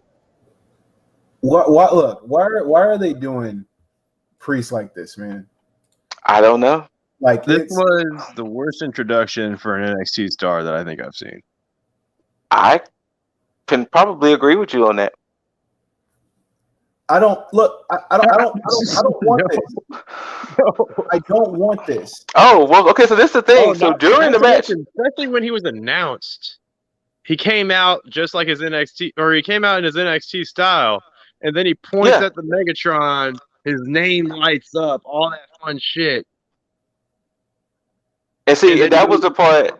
And see, that was the part Geiger was saying, because when they was about to get in Bad Bunny's face, Bad Bunny was like, "But no, I brought a friend," and the lights went out, like Priest's entrance. The lights went out, and they was like, "Oh, what's happening? What's going on?" Dun dun dun dun. It's Damian Priest for a minute. Oh, shut the fuck up. Like we knew damn well. Didn't they say that he was chatting backstage? Like the announcing themselves acknowledged Damian Priest by name. Yeah, they announced that he was chatting with Bad Bunny. Yeah. But then, so to kind of help Yeager out a little bit, Bad Bunny, of course, is sitting ringside. And Damian Priest comes in, and the first thing he does is sock Miz in the mouth. Then, of course, typical WWE fashion, when it comes back from commercial break, Damian Priest and Miz is battling. Like, okay, so y'all just made a match. That's fine. So Damian Priest and Miz is fighting. Bad Bunny sitting ringside. And it came to a point to where Miz was about to use the briefcase to cheat, and Bad Bunny grabs the briefcase. Morrison walks over and was like, "Hey, that's not yours. Give that back." Bad Bunny hands it, and Bad Bunny had this special pink microphone. Yeah. And he hits Morrison with the microphone. No, but you're forgetting the fact that Morrison goes like, "Gracias, amigo." Yes. Right before Bad Bunny hits him in the face. Yes. Then, of course, Miz sees all this. It leads to Damian Priest, of course, hitting the Reckoning, which the Missus has some great jokes with that, because I was like, I wonder with Priest having a move called the Reckoning, and Mia Yim's name is called Reckoning, and she made a joke about maybe he wants to hit that Reckoning from the back, and I was like, I don't think he's leaving like that.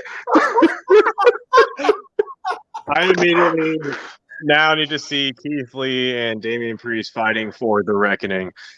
So of course he hits the Reckoning, he beats Miz, and the image you showed the lovely people happened with Bad Bunny and Damian Priest. So Damian Priest's first feud on Raw is going to be against Miz and Morrison. Hey, ho ho. Look, no.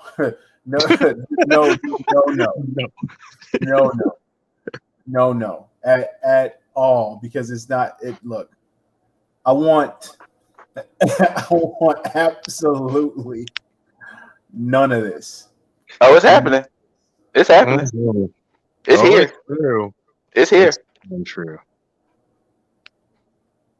It's here. I don't look. I don't want this. Oh, it's here. Look again. Give me 3 people that Priest should be feuding with besides Miz and Morrison. Wait, who Priest should be feuding with? Should be. Like, instead of Miz and Morrison, who should he be properly feuding with? He should be feuding with the Hurt Business. Ooh, that can happen. Mainly because, I mean, look, Hurt Business, MVP has done wonders with that stable. And to keep them fresh. Oh, wait. I forgot. I forgot you haven't been watching in a while. They've been teasing Alexander and Benjamin fighting. I know about that. Yeah, the commentary going on. I didn't know they were doing it though. Oh, no. Okay, so it wasn't as there last night, but last week they damn near came to blows. Oh no, they definitely showed Benjamin tagging himself in and getting. Do you remember when Benjamin and Alexander won the tag titles? Yes. Against New Day. Remember when Benjamin was about to beat, I think it was Kofi or Woods, I can't remember. And Alexander tagged himself in, and then he hit the lumbar check and won the titles. It was a beautiful lumbar check. That's what happened last night. They was on the same page, and I think it was I think it was Lince Dorado, I think. Alexander was about to deal the final blow to Lince Dorado. Benjamin tagged himself in, and Benjamin hit the pay dirt and won the titles. Yeah. And that's how that went. They did the reversal of that. And then, of course, they celebrated, but of course, they was Alexander and that they were staring each other down. But yeah. I mean, but yeah, Hurt Business and Priest wouldn't be bad, especially Lashley and Priest. Yeah, because that's ultimately what I would want as well. Because I mean, of course, the potential of Drew and Priest going at it, but I'm like, yeah, we can let that wait. But Priest and Lee, that can happen. Keith Lee needs opponents. Shit, Priest and Sheamus. Oh, the small thing that Jaeger forgot. The show opened with Edge. I didn't catch that. Oh, yeah, this was the thing he didn't catch. So the show opened with Edge. No, I'm sorry, Drew. My bad. The show opened with Drew, and then right when he said Edge's name, Edge came out, and Edge basically, Edge was getting on Drew because Drew was being such a nice guy. And in the midst of all that, Sheamus came out, and of course, Sheamus and Drew, of course, best friends. This, that, and the other. So Edge was telling Drew, he needs to stop being such a nice guy. Somebody might take that title from you. This, that, and the third. I'm going to go on SmackDown on Friday. And right when Edge left, Sheamus hit Drew with a bro kick. Oh, so they finally had him turn. Yeah. For real this time. Yeah, they finally had him turn. The only disappointing thing about all of this was that later on, when they asked McIntyre about this, which honestly should have been within the same hour, but it was around 8. It was around 8:30 when they finally got McIntyre on this. They asked him, so what do you think about like Sheamus bro kicking you? And he's halfway teary-eyed, and he's like, Sheamus, what you're about to do is throw away 20 years of friendship, 20 like Christmas dinners spent at diners, this and that. Like, he cuts a great promo about it, and honestly, I thought he was about to cry. It did seem like it. But shit, man. Like, I guess I know who your next pay-per-view feud is, but yes, at the same time, I don't know. Like, I just didn't feel like, oh shit, about this, Well, again, that's what I assumed that was going to be the feud going into Royal Rumble. It was going to be Sheamus and Drew, but of course that didn't happen because my prediction was that it was going to be Sheamus and Drew. They were going to have a fucking dog fight. Both of them be tired as shit. Drew goes over, but he's so tired. Miz comes out, cashes in, bam, Miz new champion, and then we got that. But we didn't get that. We got Oldberg. For some odd fucking reason. Could probably get that McIntyre and Sheamus match now with the Miz cashing in. Absolutely. And I think that might be the next match as far as like for the pay-per-view.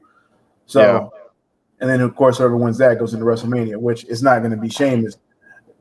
I mean, there's a possibility, but it'll be Miz. Nah. All right, Jaeger, so you want to discuss the Jeff Hardy, Carlito versus Riker and Elias match? Carlito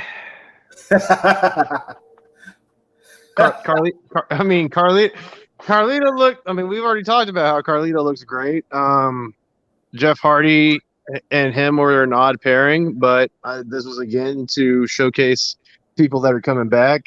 So, of course, Carlito and Jeff Hardy won against Elias and his groupie.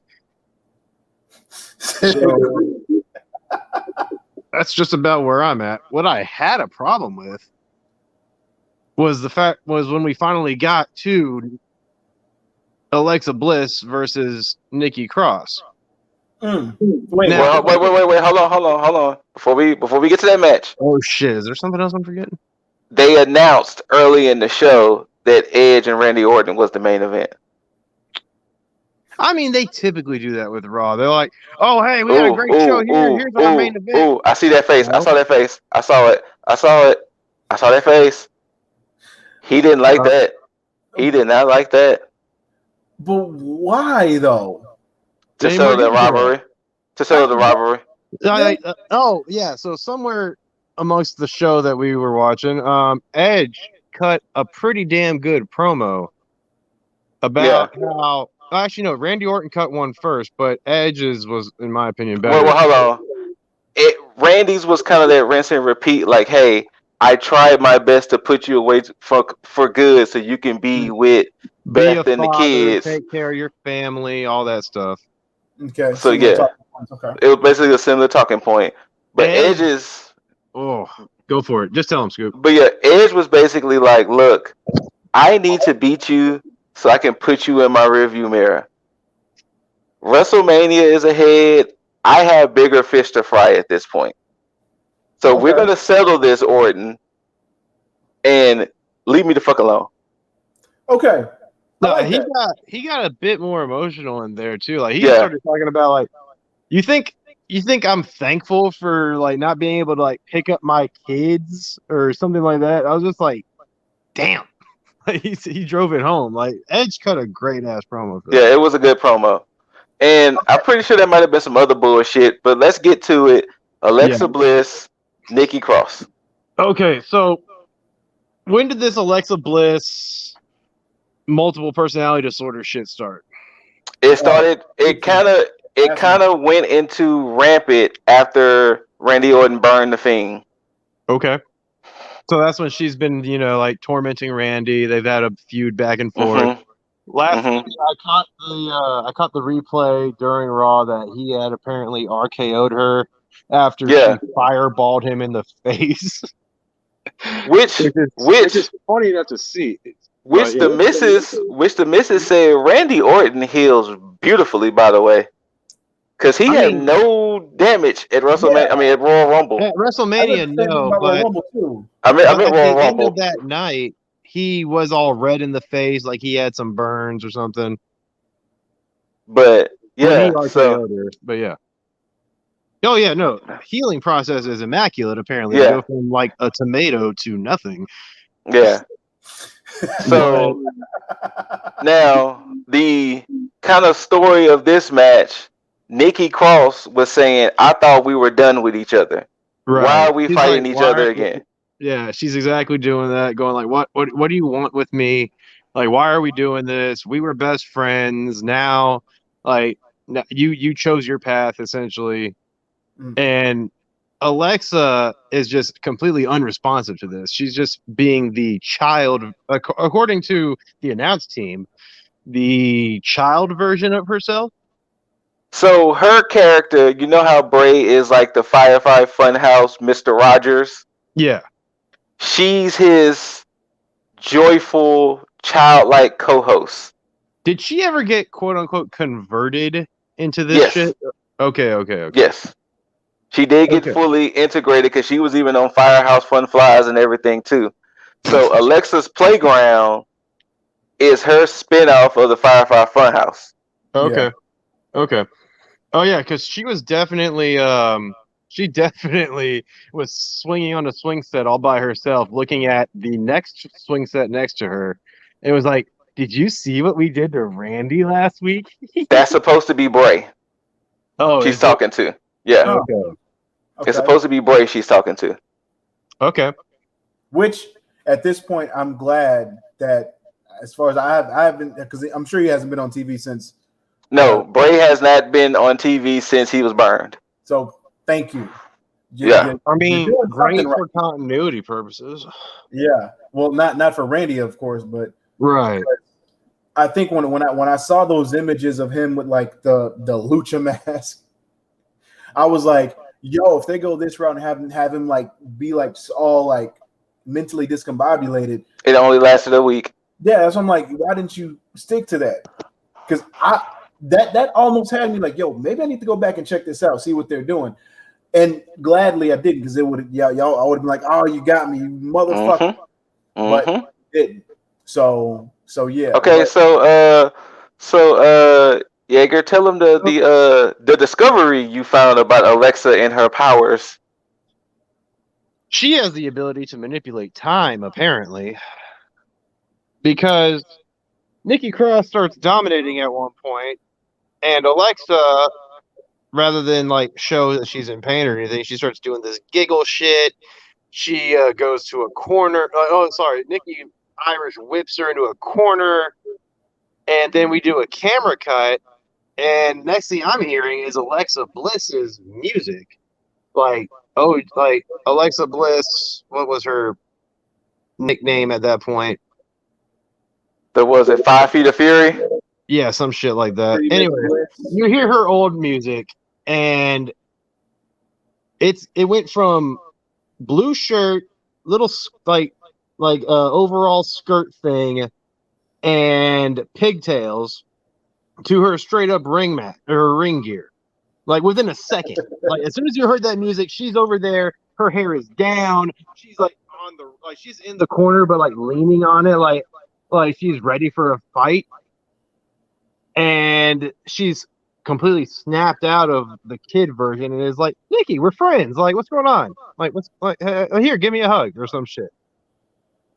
And look, I can understand Bray going from Mr. Rogers to the Fiend because that's simply a cinematic into a match.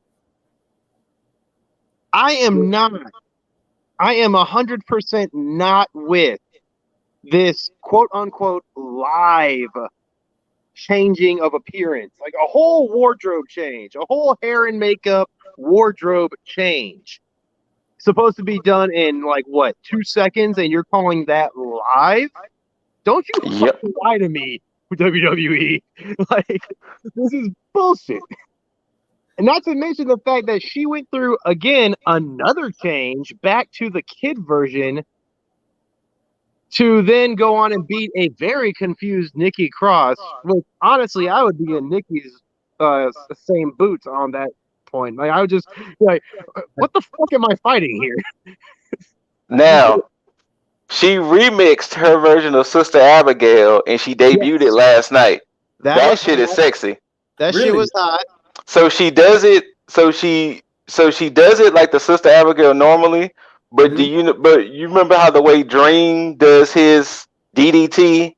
How he does it where it looks like he's about to go for a Russian leg, not a Russian leg sweep, but a what the fuck is the name of that move?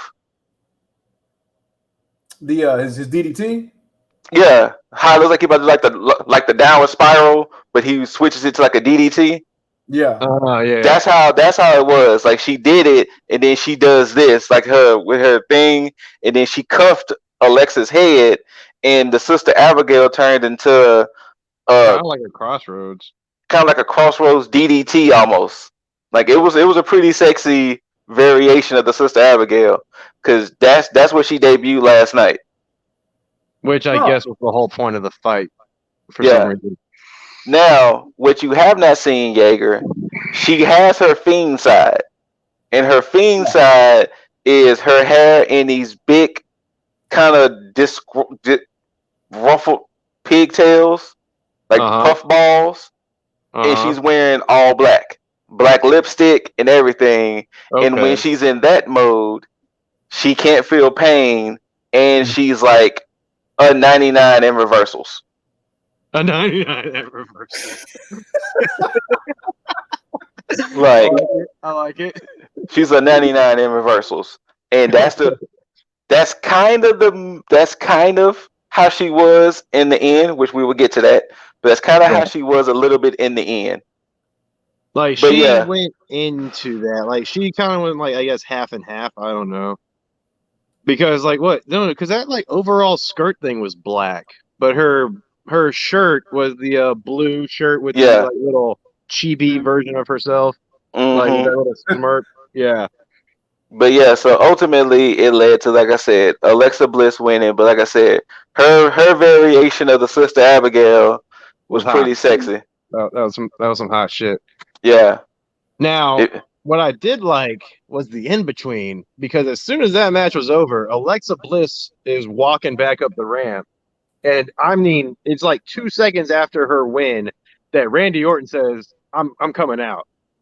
And they meet halfway up the ramp, and Alexa Bliss stops and looks at him. But Randy Orton keeps his face straight on the ring. So he doesn't even he's not even acknowledging her existence. And she's just looking at him like. And she kind of skips on like, okay. Yeah. Okay. Yeah. and then eventually Edge and Orton have their match. And no. Oh. No. I'm not gonna just gloss this shit. Okay. Edge and Orton. You found it? I just saw it. Yes. You just saw it? Oh, you just saw the move or what? Yes. Yeah. It's pretty sexy. It's a hot little shit right there. But go ahead, Jaeger. Randy Orton and Edge have maybe one of the best matches that I can attribute to WWE within the last year. Like really? They had that match was great. Like I wouldn't say that was a bad match at all. That match, in my opinion, I mean, anybody else can have their opinion, but fuck, that match was great to me. So was it better than the greatest match ever? The difference with made between the difference between their backlash match and this one, the backlash match was able to have 30 minutes of them going at it. This one had about 20. 15, 20, yeah. Yeah. And I mean, of course, once again, Edge broke out the old moves. He did the execution. He did the Edge-O-Matic. He tried to hit the anti-venom. He did try to go for that. And honestly, the anti-venom was a new thing to me because I did not catch that backlash match. Yeah, that was his submission. That was his submission for Randy Orton. That's why it's called the anti-venom. Anti-venom, right. Yeah. They mentioned that in the commentary, and I was oh shit, I need to go back and watch this. I mean, Jaeger is in line. I'm gonna say this: the match was great until the end. And I was so pissed about this ending. A lot of people was pissed about the end. Okay, cool. So get this. We're coming to the climax. We're coming to the ending. This is a fantastic match. It deserves a fantastic ending. You're thinking, shit, Edge is definitely going to win this. How is Edge about to pull off this W? Because we're looking at, what was it, 9:58 by that time? Yeah, Raw tends to go off at like 10:07. So, yeah. Oh, okay. Yeah. So they ended a little early then. But anyways, it's looking at 9:58. I'm like, shit, what's going to happen? Who's going to win? No, excuse me. How does Edge win this? But anyways, next thing I fucking see, and I get it because of the story continuity, but I'm so mad at it because it didn't need to happen, especially for these two. Mm-hmm. Lights go all fucky for a second, and again for some fucking how, Alexa Bliss has teleported to the ring post of one of the corners and is just sitting there, legs crossed, looking at Randy Orton, and start oozing black shit from her mouth. As soon as Orton makes eye contact, you start seeing just like horror movie levels of, I guess, what is black ooze, like he just said, just pouring, not pouring, but like steady streaming out of her mouth. I mean, the imagery in my head, it looks dope. But, I mean, if you find it didn't look bad. The downside was it ruined the climax of the fight. Okay. Yeah, 100%. If this was a different match, if this was Randy Orton versus anybody else, it would have been perfect. Exactly. Okay.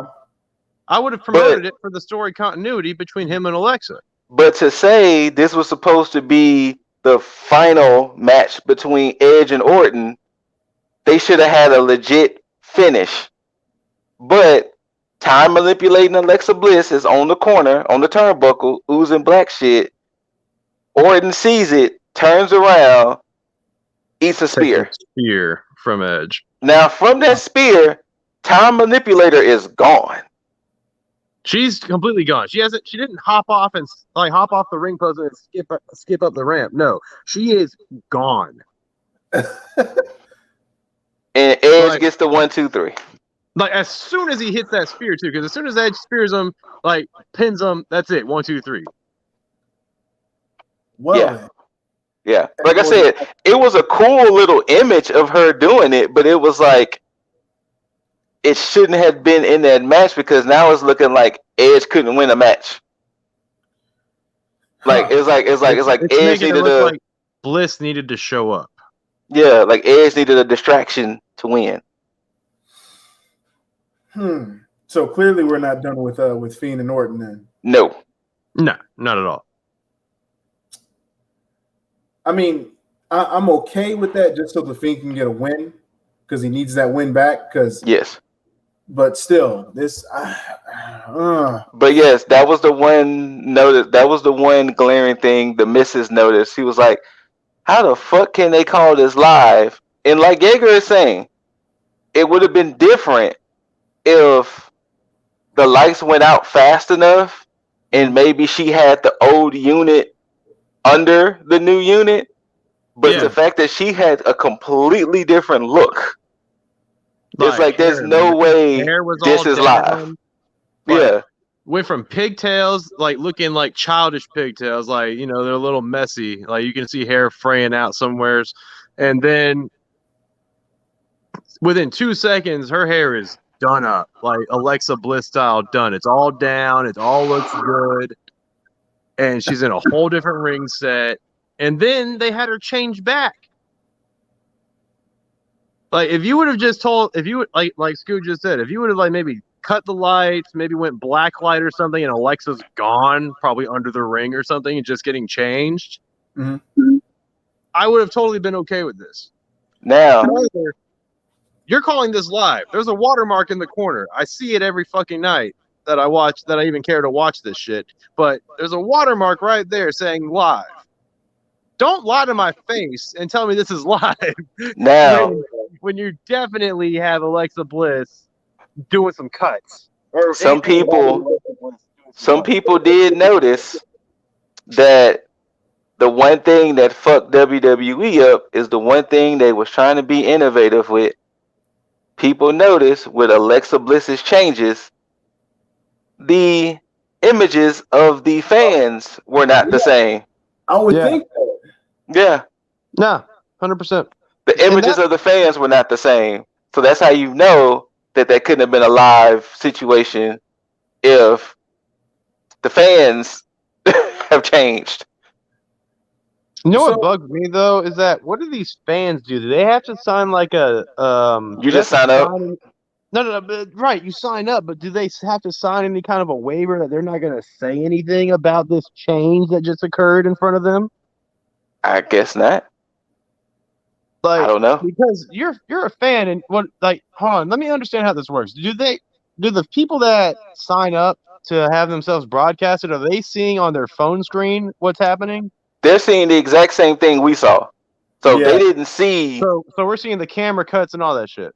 Yeah. Whatever we saw on Raw, that's what they see.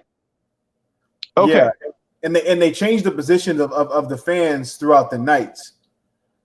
It's like you don't have the same amount of fans. You don't have the same fans in each screen. Like they'll switch them up every now and then. So like move them around. Okay. Yeah. So even if it goes to commercial break, they go to commercial break.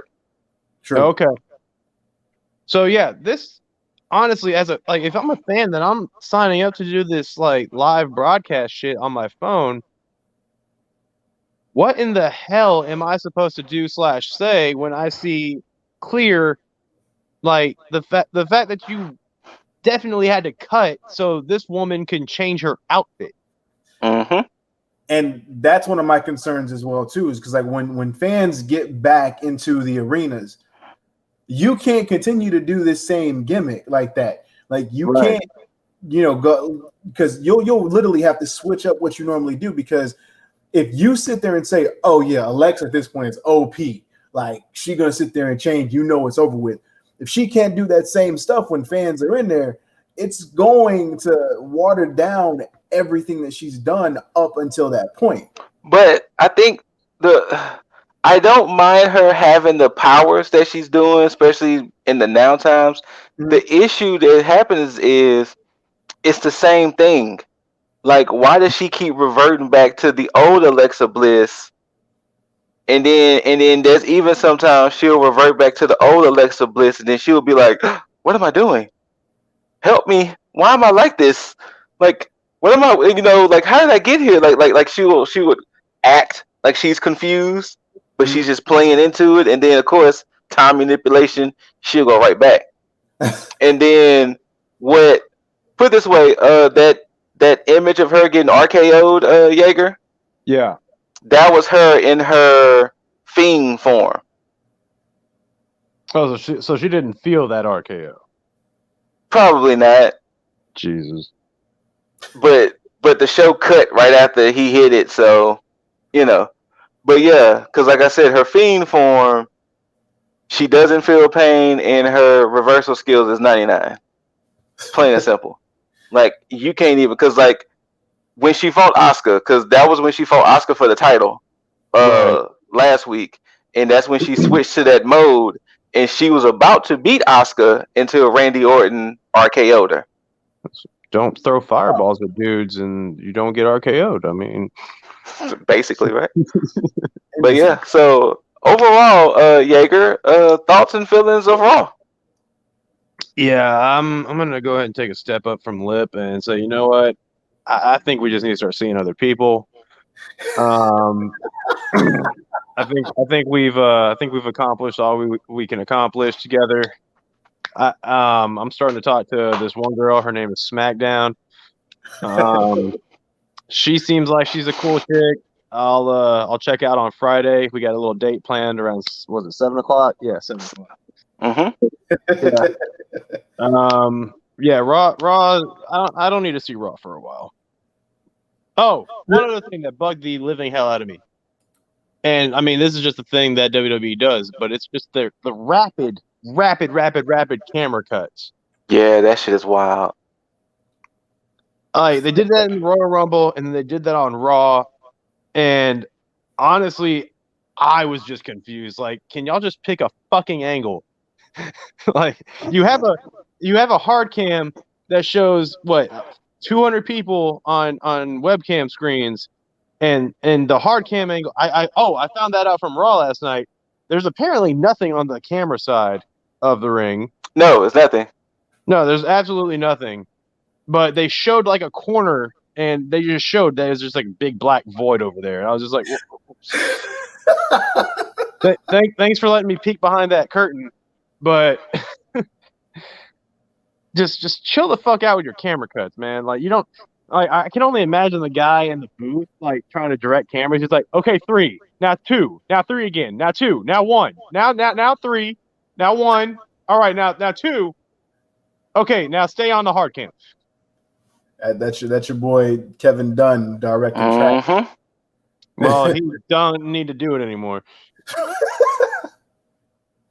Well, to pick things up and end it on a much lighter note, I was thinking about the whole reckoning bit with Priest having the reckoning and saying, you know, reckoning from behind, and one thing popped in my head.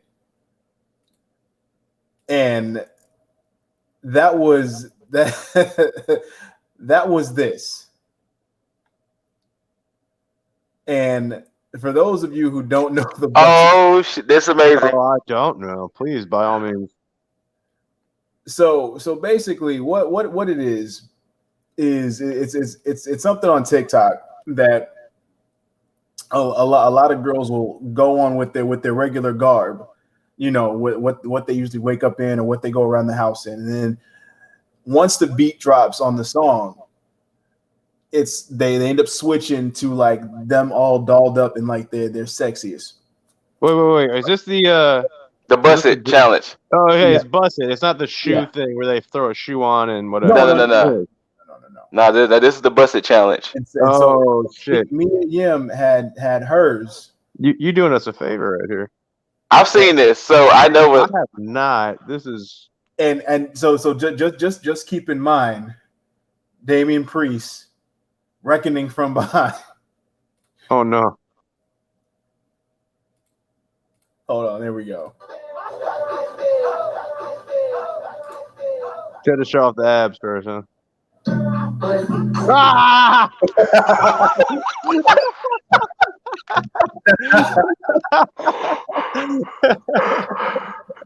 Oh, that's great.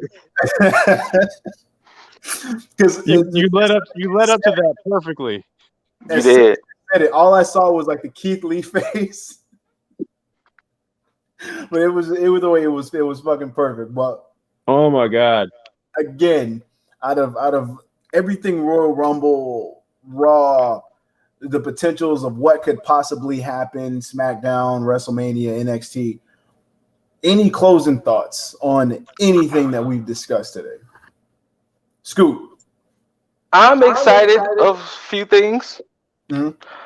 There are still some things that may be a little kind of, but I'm excited for what could happen. Some matches look like they could be forming. I will say they kind of fucked Damian Priest on his debut, but that can be fixed because they fucked Keith Lee on his debut too. But Royal Rumble overall was a decent, good pay-per-view. I'm not mad at it. Did y'all see Tony Storm though? But yeah, so I'm excited. I'm just hoping Oldberg and Brock stay out of it. They don't need to go nowhere near Mania whatsoever. 2 or 3 matches left, man. Right, but I'm excited. I'm gonna just keep it. I'm gonna just revert everything. Just keep it simple. I'm a little excited of what could possibly happen. Absolutely. I'll leave it there. Jaeger, closing thoughts, my man. Did anybody else catch Shotzi Blackheart almost shoot Billy Kay in the face? Yes. No offense to Billy Kay, but I kind of wanted to see her take a tank bullet, like a Nerf bullet, whatever. it would have been hilarious. But the fact that she jumped because she was scared by it was hilarious as well.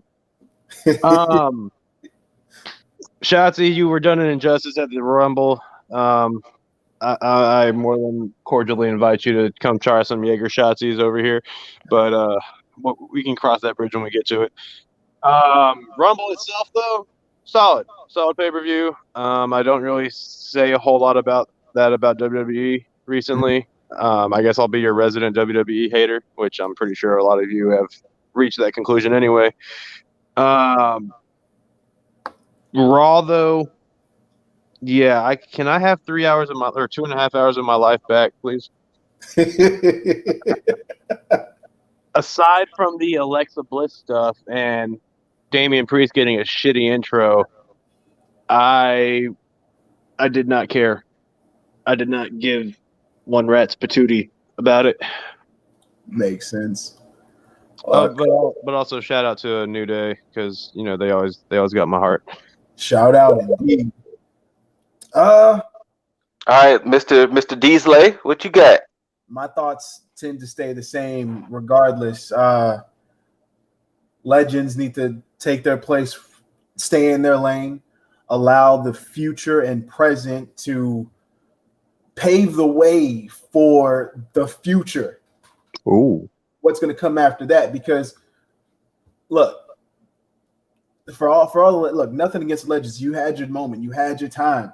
There's no need for you to take spots away from people that's more deserving, especially those who are in the trenches right now. Because as much, and Oldberg, sorry, Scoot, as much as you would like to say that people need to have more respect, and if it was back in your day, you showed them. Look, back in the day, they didn't take spots away from you. They didn't, when you went on your undefeated streak, when you won the U.S. title, when you won the world title, nobody came and stepped in your way and took yours away. Matter of fact, you took it from Hogan. Just saying. But that's enough on that. Either way, I just hope that there was a magnifying glass on Royal Rumble and that WWE has finally kind of taken into account what they actually have and take it into consideration that after WrestleMania season or even during that they start to utilize their talent in the best way possible rather than just wasting them away. Because Ricochet, AJ, Riddle, Big E, Big E's in a good position right now. Cesaro, Shinsuke, you have talent. You have world-class talent. Don't make them go the same way as Rusev / Miro and go elsewhere when you can actually do something for them now. That's my take on that. But since this is our first ever visual, we got to hit them with the good old. Where can they find you, mother effers at? Scoop, where can they find you at? Since y'all can put a face to the voice, I'm here. I'm in this thing, y'all. But I'm at the Scooter Ray on Instagram. You see the name right there? It's right there. The Scooter Ray on Instagram. But if y'all don't want to talk shit to me and want to come enjoy yourselves, Less Than Stealthy Ninjas. That's the gang. Less Than Stealthy Ninjas. Me, Boss, Aranya, Xerxes. We usually stream on Twitch Fridays and Saturday nights. But you can always catch us on Instagram, YouTube, Twitter, all of that. Less Than Stealthy Ninjas. But once again, if you want to bring me the smoke about this wrestling stuff, at the Scooter Ray. Now, if you just sound reckless, I'm gonna just ignore that shit. Right now. If you bring valid points, I will counter your points. But if you just sound stupid and reckless, and I ain't gonna even read it, I'm that type of person. Not giving you the time of day. I wouldn't even give you the time of day. I'll see that, hey, such and such wants to send you a message. Yeah, all right, delete. So if you want to have a dialogue, we could do this. But if you want to act stupid, just like that. Jaeger, go ahead and tell Shotzi where she can find you. You know what? I wasn't gonna do it, but since I'm talking to Shotzi. Oh shit! Shotzi. The lighting isn't great. I'm sorry, but also not sorry. It is what it is. Oh but shit! Shotzi, if you want to game with me, my gamer tag, PlayStation, Xbox, Jaeger Bombastic. It's right there in the name. I think it's in like my bottom right corner. Could be. It's in the bottom right. It's in the bottom right. Well, no, it's in my bottom left. Bottom, but anyways. Oh. Anyways. Yeah, Jaeger Bombastic for the gaming. Twitch and IG for the Hemza winning. Let me say that again in 4 syllables. Hemza winning. You can ask me about it all you want, but you got to actually ask me about it first. Oh. Hey. Oh. Anybody else that feels like playing me in some games, feels like debating me on some wrestling topics, decides that I don't know shit just because I shit on WWE. Bring it. I'm here. Scoop's here. Lips here. Oh, I'm definitely here. He is with all that smoke. I am going to be the corniest shit. You can call me Mr. Chimney because I want all the smoke. Chimney. Chim Karoo. Anyways. And on that note, all what, 1 minute into that? Mr. Deasley, how about you tell us where they can find you? Well, for starters, moving forward, I will have all the social media tags and everything scrolling across that bottom, so that way you'll have it ingrained in your memory and always on the screen. So that way there's no excuse for you not to follow. But for now, IG, Twitter, TikTok, Twitch, all under good old, hold up, right? Bam. Libdiz. Of course, if you want that good old positivity shit, you can also find me on Twitter, Instagram, TikTok, Lifestyle One Up. Of course, all your podcasts, listening needs, it's on there. Google it. I'm Googleable. Trust me. He really is, people. He's really Googleable. Like, but proven. as always, for you beautiful, beautiful mother effers, until next time, tag out. Out. Bada boom.